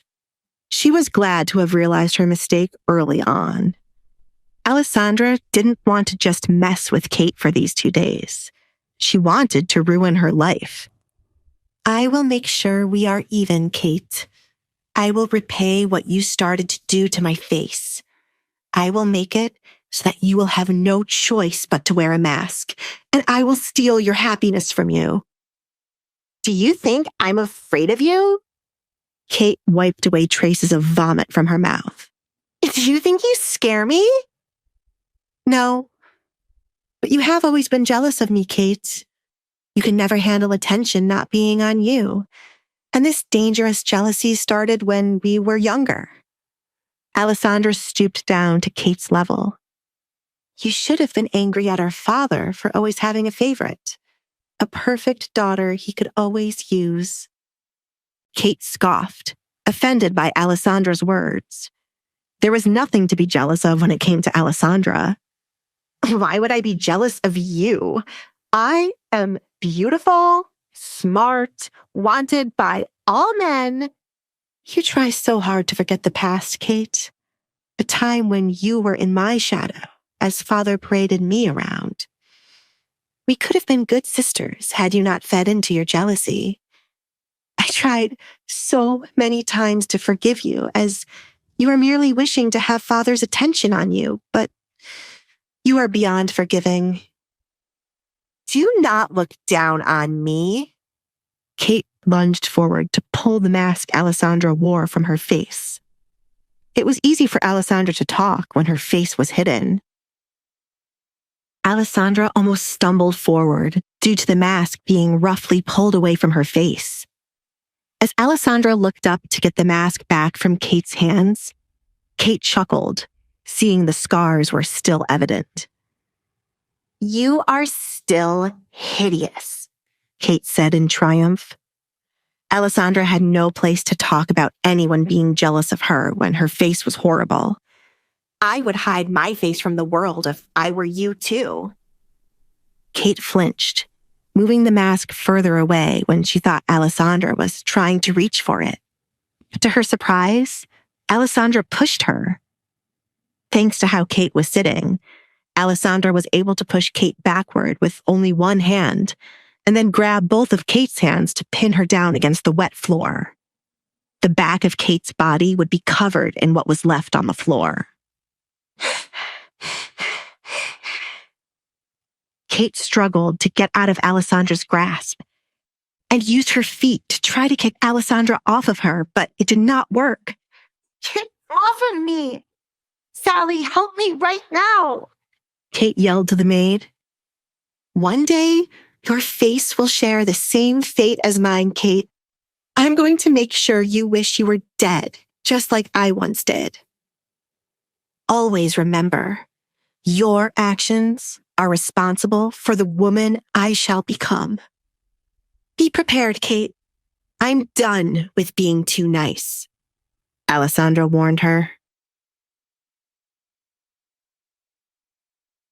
Fear looks good on you, Kate.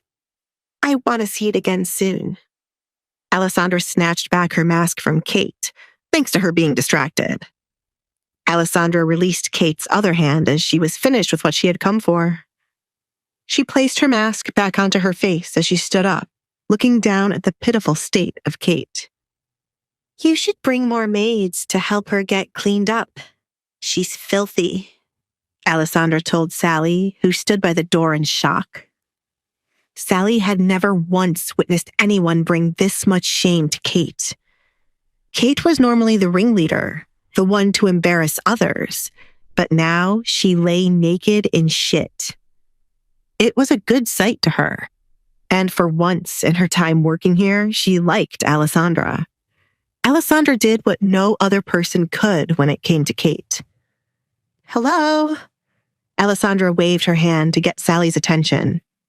It was evident the maid was enjoying this. But if she wanted to keep her job, she should move quickly to help Kate right now. I am going to tell my mother and father of this. Kate sat up, fuming with rage. Never in her life had she been so embarrassed like this. A baron's daughter was not meant to be treated like this. Not by someone like Alessandra. Not even by the king himself. Please do. But you seem to forget one important detail. Father can do nothing while I am to wed the Duke. He'll simply say you deserved it and laugh it off while your mother bites her tongue. Do you really want to waste your breath? I've been in your position too many times, and it's better to just shut up. If Edgar calls this marriage off, then you're dead. Do you not realize that? Be careful with what you do now, Alessandra. Men change their minds so easily when a better option comes along, and then you'll be trapped with us again. Kate could hardly wait for it to happen. She'll get rid of the confidence Alessandra was starting to have and make her timider than she was before. I know how easy men can change their minds, Kate. I've heard of your suitors marrying your friends instead. Goodbye. Alessandra proceeded to leave the bathroom. The stench was starting to become overbearing, and it would no longer be a good day if she spent too much time with Kate. Just in case Kate was stupid enough to retaliate again, Alessandra knew it was best to return to her room to pack up and hide everything that was valuable to her. My lady. My lady? Kate glared at Sally. A personal maid wasn't useful if they were only going to stand to the side while someone threw literal shit at their master. You are fired. Send someone else to do your job right now. She threw the dirty cloth she wiped her body with at Sally. How many people are they going to fire? Alessandra muttered as she exited Kate's bedroom. The house is already empty. The cooks act as servers. The gardener acts as the coachman. And next you know, we'll have a cow thinking it also has to be a horse. Alessandra didn't know what her father could be doing with his money for the house to be in such a state. The amount of money he spent on the party would have been enough to turn things around. He did all of that expecting the Duke would find interest in Kate, but it did not work. Why couldn't they have taken Kate to a place the Duke frequents, instead of spending so much money? Alessandra shook her head. They were depending on Kate's marriage to turn their situation back around, but the best person to do that was now marrying Alessandra. Unless Kate has a flash marriage, I will be the one to save this house. But the Duke does not care for my father to give him a large sum of money. Alessandra thought to herself, I don't want to ask the Duke for any money either. It's best to let my father drown himself with what he created, Alessandra whispered. Still, Kate's marriage could save them. Alessandra didn't know what to do as of yet. It had not been long since her engagement to Edgar. It's better to take time to plan rather than rush things. It would be better to slowly ruin them than to get it over quickly. To ruin them quickly would not be satisfying enough for Alessandra. Reaching the hall leading to her bedroom, Alessandra decided to go outside to check where Kate had buried the kitten and her mother's dress. It wasn't hard to find the spot, as it was the only patch of dirt piled up outside like an anthill. Alessandra stared down at the hole in which her mother's dress was buried. She was tempted to dig it up, but if she did, Kate would have won. Getting down on her knees to dig back up the hole after making Kate do it would make Kate happy. I'm sorry, Mother. Alessandra apologized as she made the decision to leave the dress as it was. It is with the kitten who kept me company while you were away. This might be better than me wearing it. If you ever return and wish to have it, I shall dig it up myself and place it back into your hands. I have some of your belongings saved for when you return, so I can give them back to you. If you can't return for me, return for your belongings. When I do give them back to you, you should apologize for leaving me here with my father. You should have a good explanation for why you ran away and left your daughter here, or I shall ruin you along with my father. Alisandre never forgave her mother for leaving her while she ran away from her marriage. Still, Alisandre sat patiently, waiting for her mother to remember the daughter she left behind and to come back for her. She wanted to hear what excuse her mother would have and how she would make up for it. It's unfair for me to have two bad parents, Mother.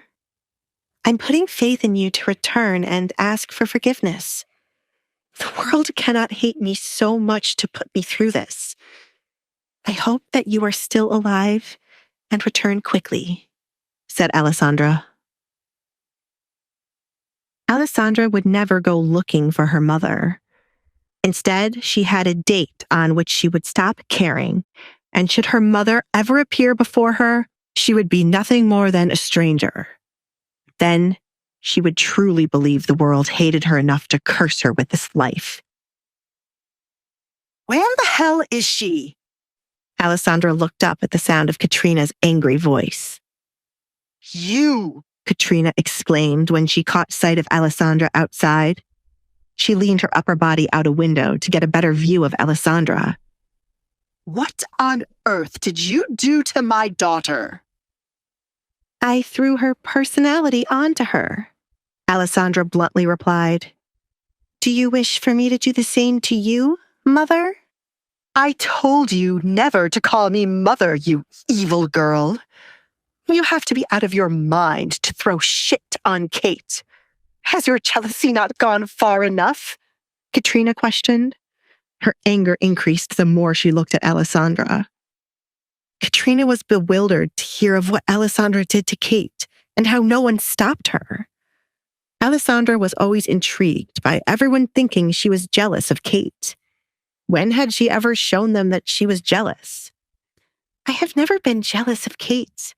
It has always been the other way around. Katrina chuckled, finding Alisandre to be funny. Kate? Jealous of you? Such a thing as... Isn't that why you hated me too? Kate was never the center of attention when I was around, and you could not stand the daughter of your husband's first wife outshining your child. I can see where Kate gets her denial from. Funny.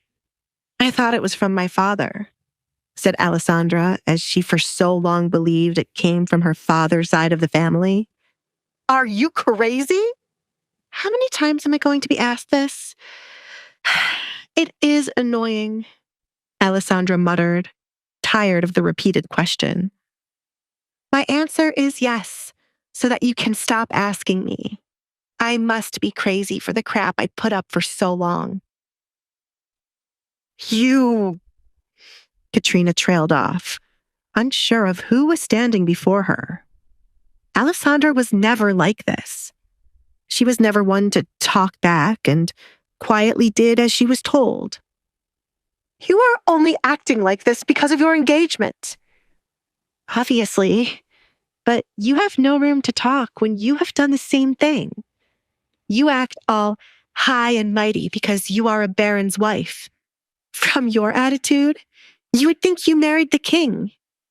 My father is not that great for you to act this way, Alisandre honestly stated. Her father's reputation slowly decreased throughout the years, and many of his high-status friends were hardly around. He was lucky to still have connections with the king. I suppose his wealth will make him great in your eyes, though these days, his wealth is not like what it used to be. I wonder what he's spending all his income on for our house to be in such a state. That's something to add to the list. In this house, the Baron thinks he is the king. Hilarious. Alisandre chuckled, finding their house to be backward. Maybe I should think I am a bird, and then I could fly away. Alisandra humored herself. There's nothing wrong with your father's finances. Look at the amount of land the king has placed in his name. Look at how wonderful our farm is, how grand the inside of our home is. Your father has enough wealth to live like a king if he wishes to. You truly complete my father. Alisandra viewed Katrina as idiotic as her father. The money must have been drained away to make Katrina and Kate live like royalty, too. Her father married a wife he could not afford to keep for all these years, and then they made a daughter who was no different from the mother. You must be punished for what you did to Kate. Alisandra looked away from a delusional Katrina. Why? I was punishing her for burying my mother's dress when she was only supposed to bury the kitten. Katrina did not care about the awful dress. Still, I'm tired of you talking so much, Katrina. You agitate me. What on earth have you become? Do you really think you can be this way because Edgar threatened your father? I will not allow my daughter to be embarrassed by the likes of you. Stay there, Katrina ordered Alisandra while she would make her way outside. I'm not a dog. Alisandra started to leave, not wanting to hear what else Katrina had to say.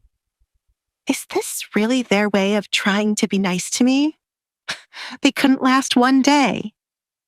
Alisandra, do not run away from me, Katrina yelled as she arrived outside, only to find Alisandra leaving. Are your eyes not working? I'm not running away. I am gracefully walking away. Mother? Alisandra would keep using the word mother as long as it annoyed Katrina. In the past, it was the only thing she could do as revenge for Katrina. Stop right there. Katrina picked up both sides of her dress to run after Alisandra. Alisandra was highly amused when she looked back to find Katrina was chasing after her. It was quite the sight, as it was odd for Katrina to be running around. Wow, was the only thing she could say. Alisandra! Katrina grabbed onto Alisandra's shoulder to stop her from hurrying away. I told you to stay right there. Alisandra smacked Katrina's hand away from harshly gripping her shoulder. Do not touch me, Katrina. Kate had what was coming for her for messing with my mother's dress. If anyone was to ruin that dress, it would have been me. Instead of always trying to punish me, you should spend more time teaching your daughter manners before she ends up old and alone. The Duke won't always be guarding you, Alisandra. Men change their minds so easily. So, Kate learned that from you. Why am I not surprised? Since that is what the two of you believe. I shall hold on to him forever, Katrina. I said... Alisandra caught Katrina's hand when it was raised to slap her. Do not touch me. I am tired of being your punching bag, she screamed, tiredness of her torture evident in her voice. Alisandra gripped Katrina's hand, pushing it back until Katrina winced from the pain. Since you came here, I have tried to have nothing but positive thoughts. Do you know how hard it is to not fall into the deep end and let my negative thoughts consume me? Even when the Duke's sword is pointed at your necks, you are still determined to hurt me. Are you determined to make me become a madwoman? Do not keep pushing me. If those thoughts truly consume me, I might end up killing all of you. Even now, when the voice in my head is telling me to just end you, I'm trying to hold on. Alisandra was alone for such a long time that she had no one to talk to but herself. The person she created in her head was meant to be a friend to keep her happy. But as Kate and Katrina's torture increased, The voice in her head changed to telling her cruel things. Befriending Mario and the kitten had saved her, but the voice always lingered in her head. There was nothing she could do to escape what she had created, and her newfound anger toward her family was not helping. "Leave me alone," Alisandre released Katrina's hand. Her other hand twitched at the thought of pushing Katrina down and repeatedly beating her with a stick, just as Katrina had once done to her. "You've tortured me for many years, Katrina. Sit quietly while I do the same to you." Alisandre left Katrina alone so that the woman could choose her next move carefully. Katrina could either chase after her again, but face retaliation far worse than what Alisandre had just done to Kate, or walk away and endure what was to come. Alisandre was satisfied with not hearing Katrina following behind her. However, she stumbled the moment she entered the house and gripped her head from a pain building up. She did not know how to handle all the angry and negative thoughts she had kept at bay for many years, suddenly flooding her head. It was foreign to her as she tried to keep a positive outlook on her life, but she had strayed far away from it today. "I will not lose myself," she promised. Time quickly passed in the Baron's home, much to everyone's delight. For Alisandre, it meant she was closer to leaving her childhood home to live with the Duke. For Kate, it meant she would be going to live with Edgar, a surprise Alisandre was not expecting. Katrina was counting down the hours for when she would be rid of Alisandre, even if it meant she was going to live with Edgar. Desmond, on the other hand, couldn't wait for Kate to seduce Edgar and get married to him instead of Alisandre. He was praying she would get pregnant after one night with Edgar. It soon became time for dinner, and with the new changes to the house, Alisandre arrived at the dinner table. She could not remember the last time she came into the dining room to eat dinner with her family. It was always in her room alone, with nothing but the noise from the farm. Alisandre already knew which chair at the table she wanted to sit in as she neared the table. It was the one her mother used to sit in each time they had dinner.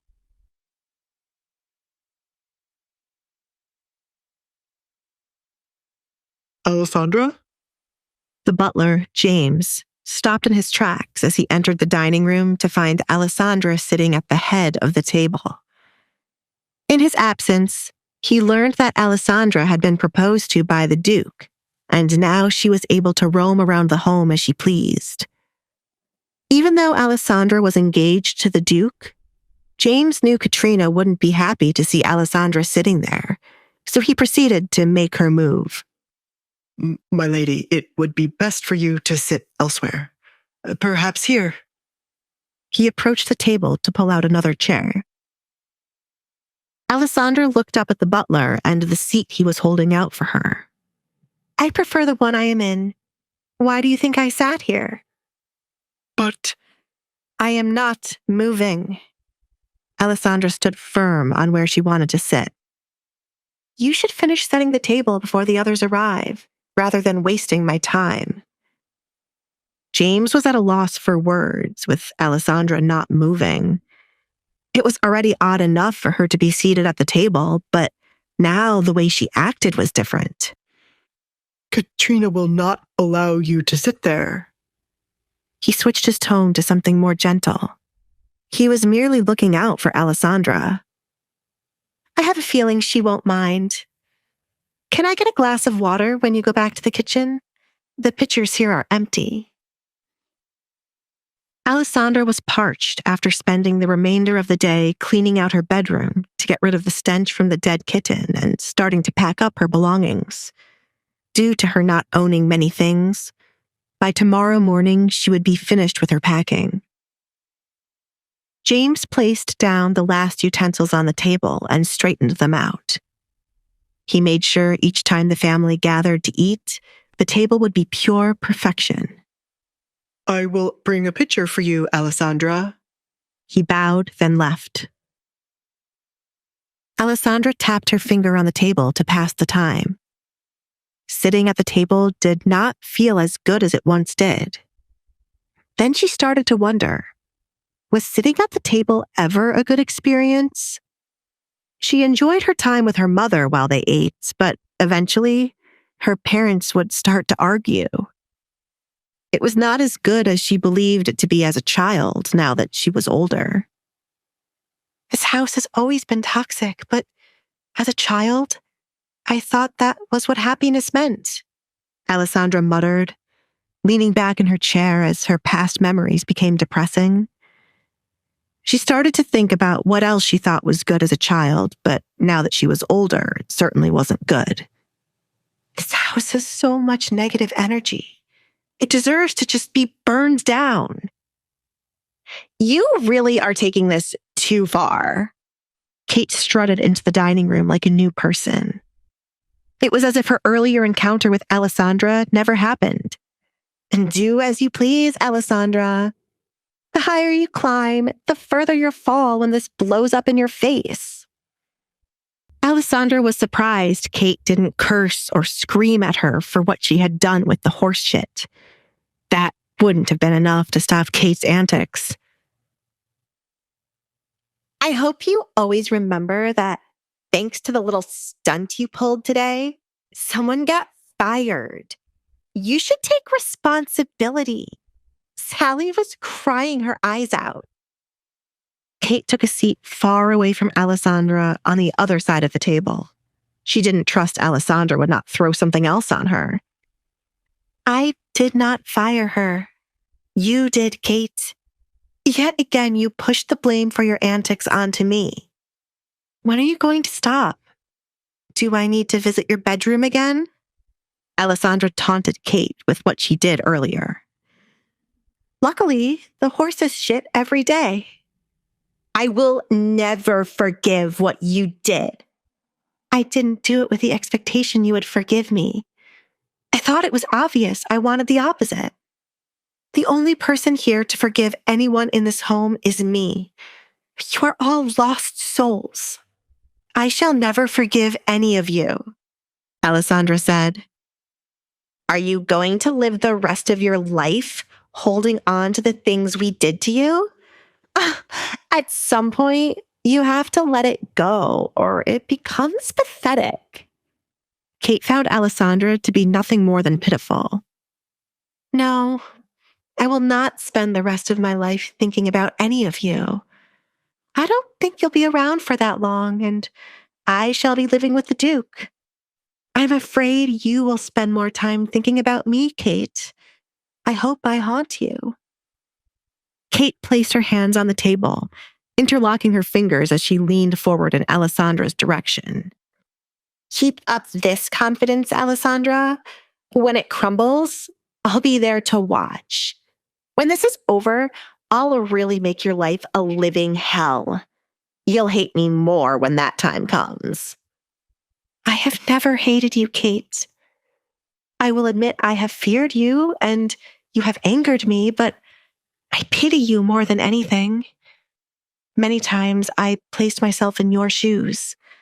That does not mean I like you, but I don't hate you. It took me a long time to realize that it has always been pity I felt towards you. Do not look down on me. Kate smacked her hands against the table. She was above Alisandra, so why did she keep trying to look down on her? This is not me looking down on you, Kate. That is me knowing that thanks to our father not giving you the attention you sought, the jealousy you felt created the monster you are now. You are the reason I shall never give in to my bad thoughts. I never want to be like you, Kate, Alisandra stated, glad she held on to who she was. Says the person who threw shit on me. Yes, you're really a saint. How could I forget that? I am not jealous of you, and I have never been in the past. I don't know what delusional memory you have of your childhood, but I suggest you get rid of it right away. It's making me pity you. Kate said, as she wanted to be the one looking down on Alisandra. Alisandra had no issue with Kate pitying her, as she did not care about what Kate felt towards her. That is fine. I can't believe Edgar made the decision to propose to you. Ugh, what an idiot. James, please bring me one of my father's best wines. Kate rubbed her temple to calm her nerves. She spent so much time trying to understand Edgar, but failed. He's an idiot because he didn't pick you? Kate, you really are beautiful, but your heart and soul need to be worked on. Alisandra viewed Kate as one of the most beautiful people she'd ever laid eyes on. But Kate's personality was horrible. It was why she had such a hard time keeping a suitor. They all left as soon as they saw past her beauty. You! What is this I hear about my wine? Desmond questioned as he entered the dining room with Katrina by his side. Alisandra, why are you sitting there? In Desmond's eyes, Alisandra had positioned herself at the table as if she were the lady of the house. I like this chair, Father. Is it really a big deal with me being here? Does Katrina wish to sit here now? The many times I peeped out at the three of you having dinner, lunch, or breakfast, I have never seen Katrina seated here. You can have it if you want. Alisandra started to stand up, but as she expected, her father stopped her. If there was anyone she had complete control over, it was her father. Sit, sit. It is only a chair, right, darling? Desmond looked at Katrina for her to confirm it. A chair shouldn't be a big deal in a situation like this. One more day, he whispered. It is not a big deal. You can remain there, Alisandra. It pained Katrina for these words to leave her mouth. But after Desmond ignored what she told him about Kate and Alisandra, she felt useless. Her husband did not care how much their daughter was embarrassed and only saw the money he could get from Edgar in the future. Katrina was on the fence about Kate sleeping with Edgar to guarantee she would wed him, but now she was fully on board. Kate was right to steal whatever happiness Alisandra thought she owned. Katrina truly believed Alisandra was a psycho after their conversation today, and planned to send her off to a place with others like her. Marrying Alisandra off to her husband's friend would only embarrass them, as the girl lost her mind. Kate gripped her dress, angered by her mother allowing Alisandra to do as she pleased. Kate had no manners when it came to respecting her elders. She was also annoyed her father had not paid any visit to her after learning what Alisandra had done. Your water? James returned to the table, placing the pitcher of water Alisandra requested right in front of her. He was surprised to witness nothing had been done for where she sat. Where's the wine, James? It is not right for you to only serve one person. Kate glared at the butler. I ordered you to bring me wine, but you brought her water? Alisandra, you have become the lady of this house. Congratulations. Alisandra ignored Kate, picking up the pitcher to pour herself a glass of water. Kate would be a perfect fit for working in the court, as she enjoyed talking about a lot of nonsense. Kate! Desmond shushed her as he sat down at the other end of the table with Kate to his left and Katrina to his right. Unlike what he said earlier, it was not just a chair. He was meant to sit at the head of the table. What? Alisandra does not care about what I said. What did I even say wrong? Look at her. She looks more like the lady of the house than my mother. She's finally getting to do everything she ever dreamed of. Poor little Alisandra. Ow! Kate groaned as the table shook. Kate glared at her father for kicking her under the table.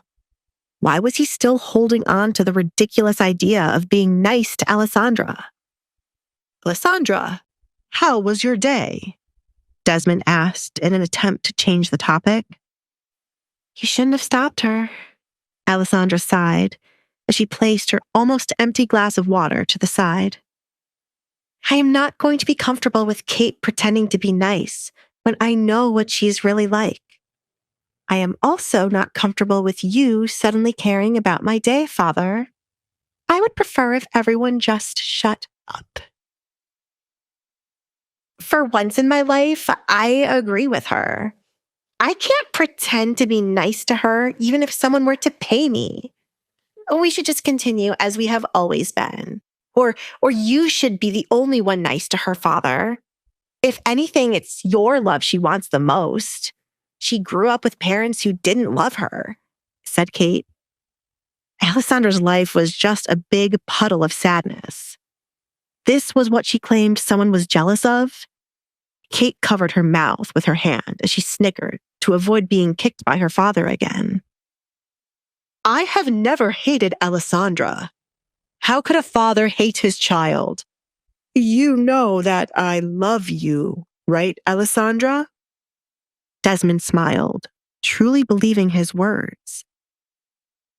If he did not love her, why else would she still be living with him when girls her age had already married and started their own families? I know you love me, Alisandra replied, watching as her father's smile widened.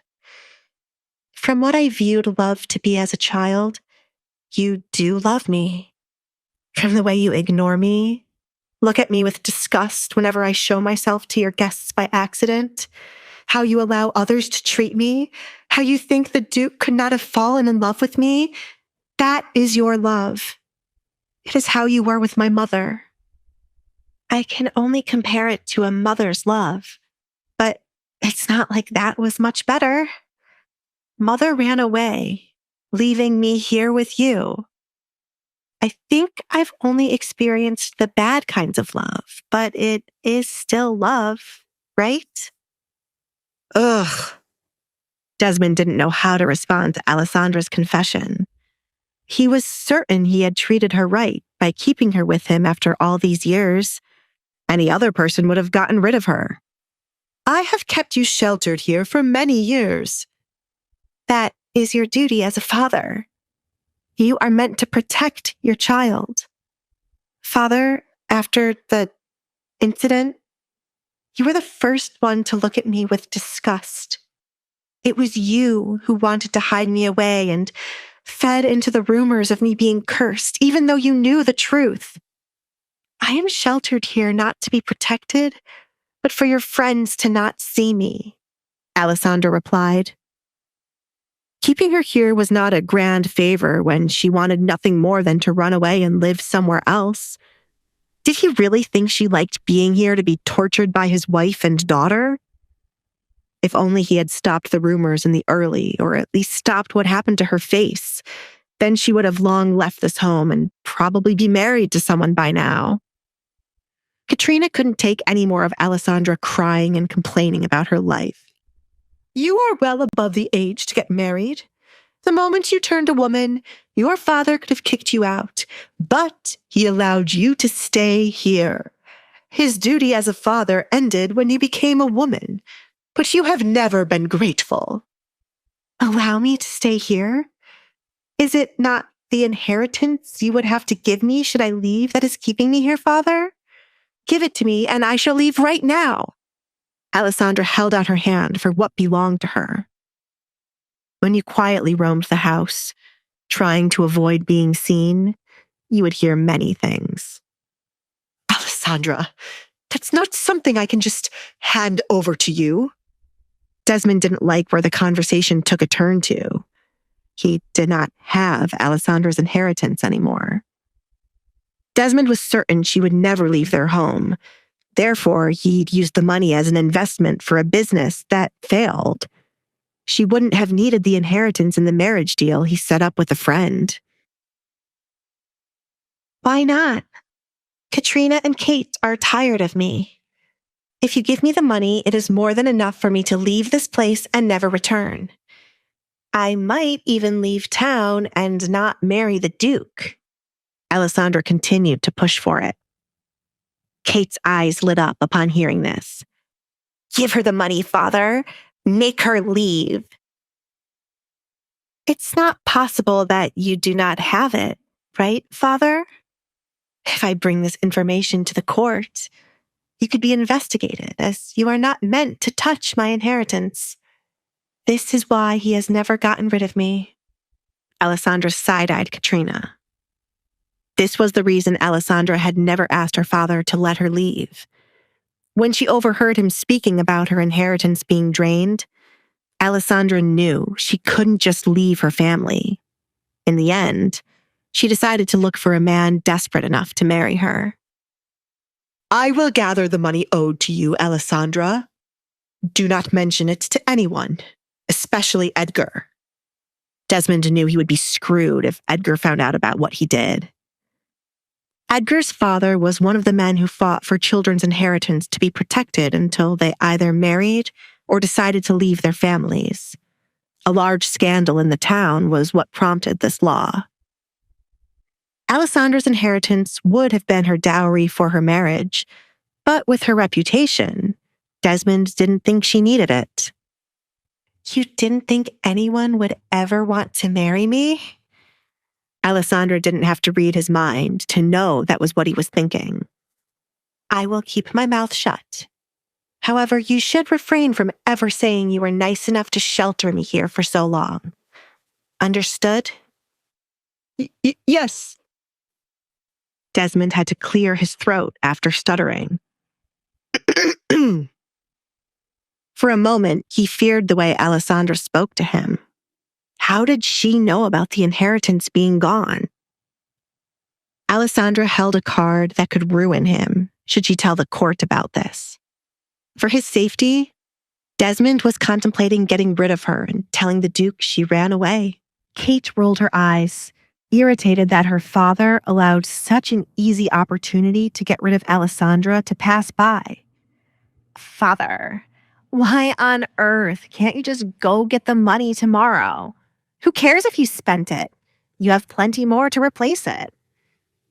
Kate didn't understand why her father was acting like he was broke these days. Did he want people to talk about him? Or, more importantly, her? Kate. Katrina tried to shush her daughter before she could upset her husband. Kate was not aware of many things going on, but it was not a good idea to make Desmond angry. Keep quiet and enjoy dinner. Do not forget, you have a lot to plan for what your father has prepared. Alisandre was curious about what Katrina was referring to. She felt like it had something to do with her, but she did not wish to ponder on it for too long. I've already started it, Mother. I've picked out the finest— Shut up! Desmond silenced Kate. If she continued to speak, Kate would no doubt spoil he was making her live with Edgar alongside Alisandre. His oldest daughter was smarter than they ever thought, and it was best to keep her out of the loop. Alisandre now confirmed there was something suspicious going on, thanks to her father. They were definitely planning something, and by the end of the second day, it would be revealed. She considered two options. They were either going to find a way to cancel her engagement to Edgar, or they were going to concoct some nonsense plan to get Kate with the Duke. Alisandre didn't bother to tell the obvious fate of their plan failing. It was better to watch them sink themselves. She was relieved to see the butler returning with dinner, and Mario was right behind him with 2 plates in his hand. She could only imagine how furious Mario was for being a server. Dinner is served, James announced. He carefully watched as the dishes were placed in front of the family, one by one. He meant to speak with the Baron about the need for more workers. The workers were behind on the daily chores because there weren't that many of them for the number of jobs needing to be done. He had been informed of another maid fired for a ridiculous reason. If they kept this up, no one would want to come work for the family. The maid Kate fired was still here, and James was determined to keep her. He could not take on any more responsibility than he had now. Baron, I would like to have a word. What is it? Desmond cut into his meat, refusing to look at James. Talk quickly, James. You know how I dislike servants talking to me at the table. Have you forgotten your place? James was offended by the way he was spoken to, but brushed it off. As a butler and a man of low status, he was used to this treatment. A maid was fired today by the young lady Kate. There is a lot of work to be done around the house, and until a replacement has been hired... You fired someone, Kate? Desmond ignored the rest of what James had to say. He did not give Kate permission to be firing anyone as she pleased. Have you lost your mind? There goes their favorite phrase, Alisandre thought as she quietly ate her food. She was disappointed there was nothing special about eating at the table. Her bedroom would be much better than this. The fool just stood there while Alisandre threw shit on me. What's the point in having a personal maid who does not aid me? I told you and my mother that she was not right for the job. Thank goodness I fired her before she embarrassed me in front of my friends. Kate was angered just from imagining how Sally stood by the door. Desmond pinched the bridge of his nose. He wondered when he went wrong with Kate. Kate. She is the daughter of a fallen household. She is the perfect person to be your personal maid, as she has had enough education before her family was doomed. Desmond intentionally left it being cheaper to hire Sally than others. The girl was desperate to provide for her family, which was used to riches. Kate wasn't aware of Sally's background. Even better. I don't know how she could show her face after her family has lost their wealth. She should have learned from Alisandre and hid her face. I don't want someone who fell from grace beside me, she chuckled. I wasn't aware that was the type of background the girl had, Katrina said to Desmond. She agreed with Kate now that she knew this. How many things does he hide from me? She wondered. Desmond's usefulness was running out the more secrets he kept from Katrina.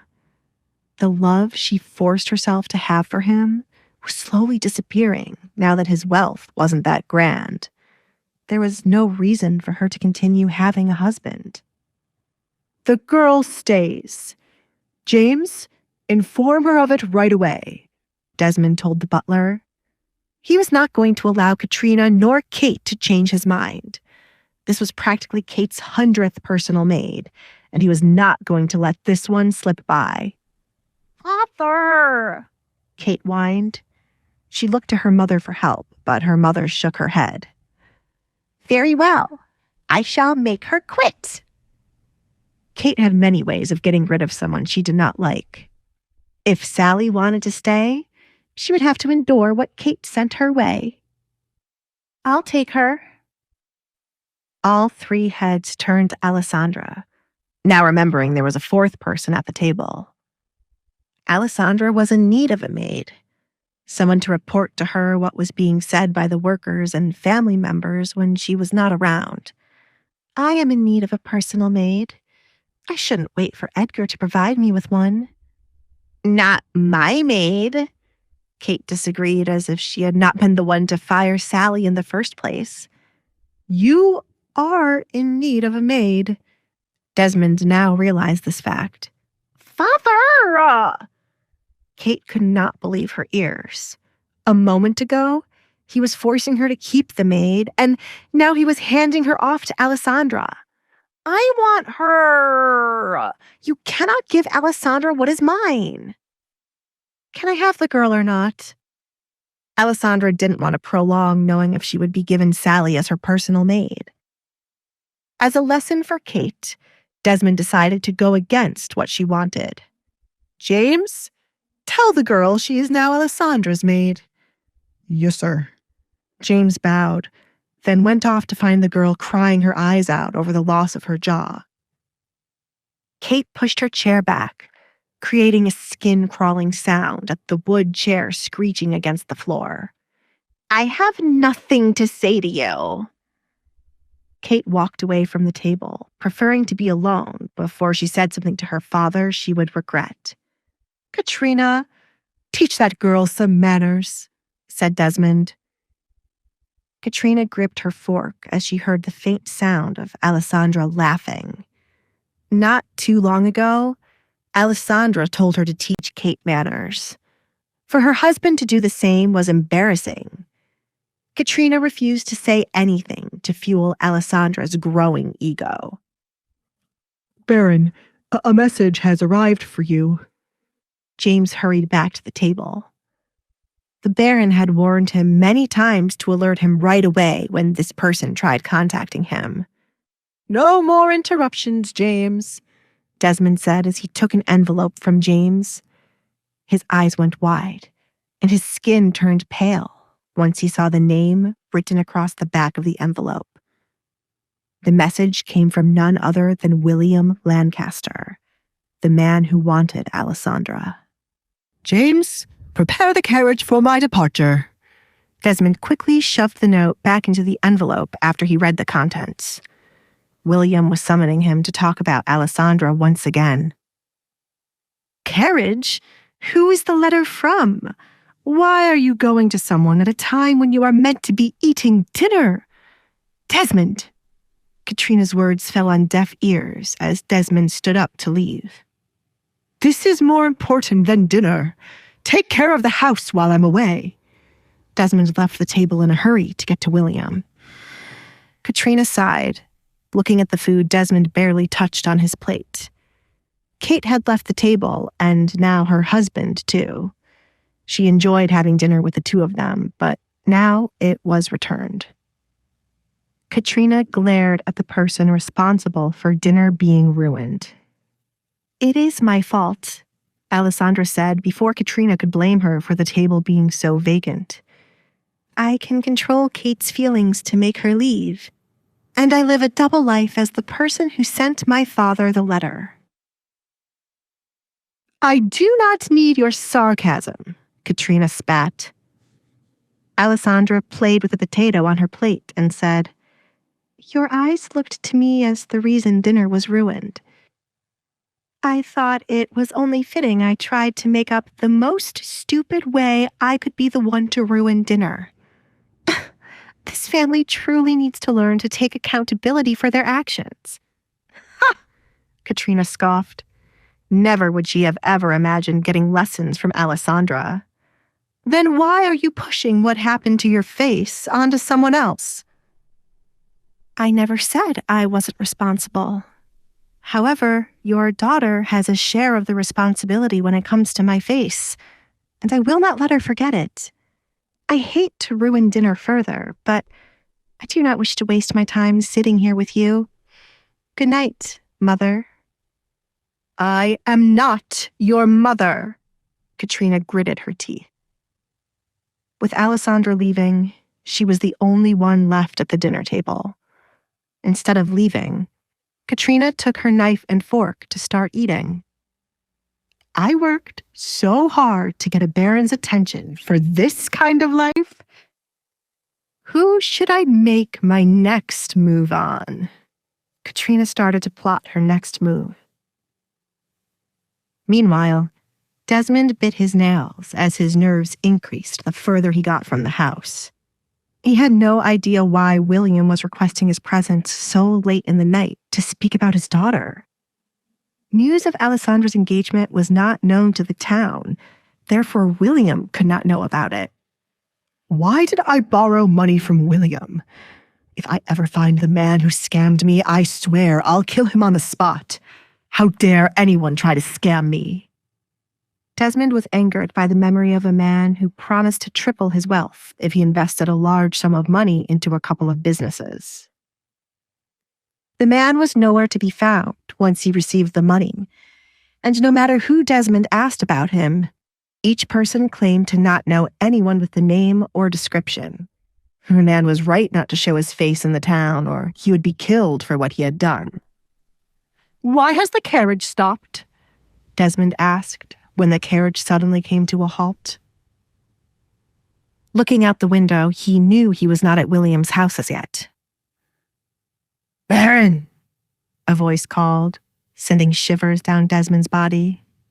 "Why is he here?" Desmond muttered. "William has sent me to escort you in one of his carriages.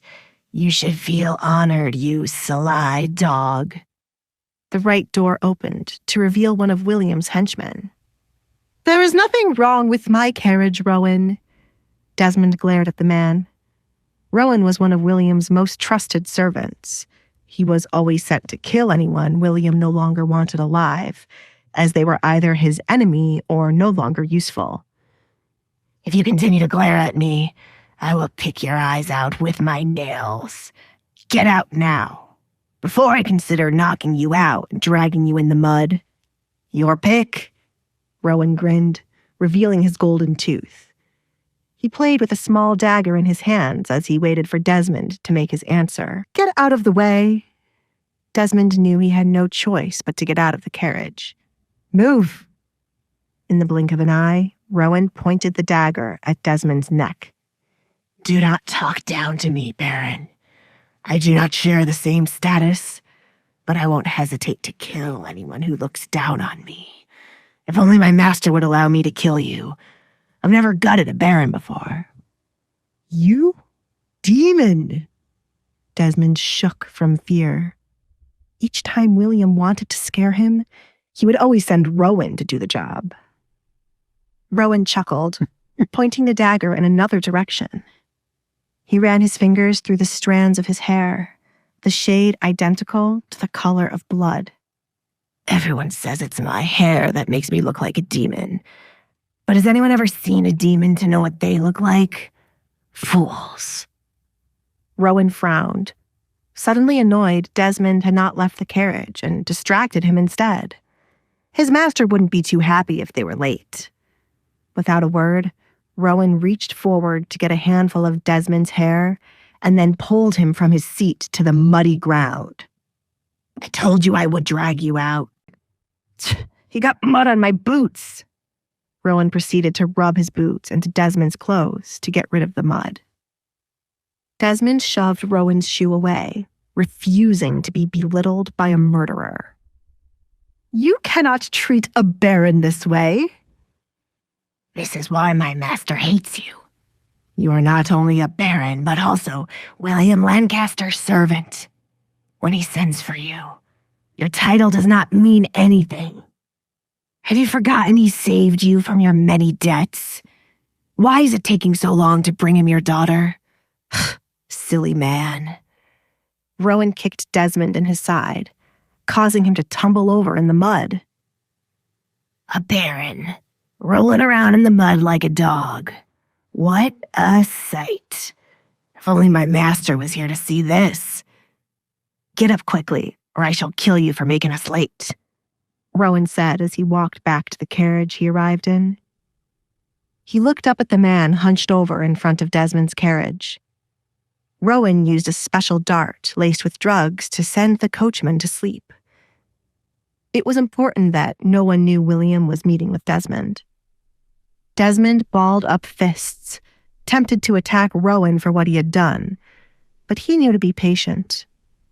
When his deal with William would come to an end, and he would be back on his feet, Desmond would have Rowan's head. "Good things come to those who wait," he reminded himself. This phrase helped Desmond in a time of hardship, and the reward for waiting was so close he could almost taste it. Alisandre marrying William would benefit him, as Desmond had a bright idea to kill his longtime friend after land and money would be placed in Alisandre's name. It wouldn't be too hard for him to snatch them away from Alisandre and place her back into hiding afterward. The problem with the plan was Edgar. Desmond got to his feet, ignoring the mud on the clothes he paid a fortune for. If William desperately wanted Alisandre, he was the perfect tool to use to push Kate into Edgar's arms while Alisandre got married to William instead. Things are suddenly looking up. Desmond smiled. walking up to the carriage William sent for him. He wasn't too happy about sharing it with Rowan, but, as the man said, William ordered Rowan not to kill him. "What took you so long?" Rowan yawned, due to waiting for Desmond for so long. "I will place the blame on you if he asks what happened." Desmond refused to say anything back to Rowan and quietly sat in his seat. Unfortunately, Rowan sat opposite him, where they would be looking at each other. "Why are you smiling at me?" "I can't kill you." "What?" Desmond did not understand what that had to do with his smile. "I get a tingle all over my body not being able to kill you. The feeling makes me smile. Nothing gets me more excited than someone I cannot kill. I keep thinking, what if I kill you and tell my master it was an accident?" "I will be your master's father-in-law. You can never harm me." Desmond believed that was enough to keep him alive. Rowan covered his mouth with his hand to hide a devilish smile. "Is that so? I remember these very words when I killed his first wife's father. Master truly loathed the man." Desmond tried his best to remain calm, refusing to show Rowan the fear he sought after. Just like everyone else, he was aware of William's father-in-law's death, but the family had been secretive about it and claimed it to be from a cold. Desmond had believed the story up until this point. Desmond knew he had done nothing to offend William to the point the man would want him dead. They were longtime friends, for goodness sake, and Desmond was handing William his daughter on a silver platter. "You will eat those words one of these days," Desmond promised the shabby man. "Tell you what, Baron, I'll help you tie me up so you can shove those words down my throat. You should know, I'm a man who enjoys pain." Rowan licked his dry lips. "This conversation is over." Desmond no longer wished to carry on the conversation any further. He knew of Rowan to be a man with sick habits, be it with a man or woman. William was crazy for keeping such a person around, but Desmond had to admit that Rowan was loyal. No one could successfully bribe him to betray William.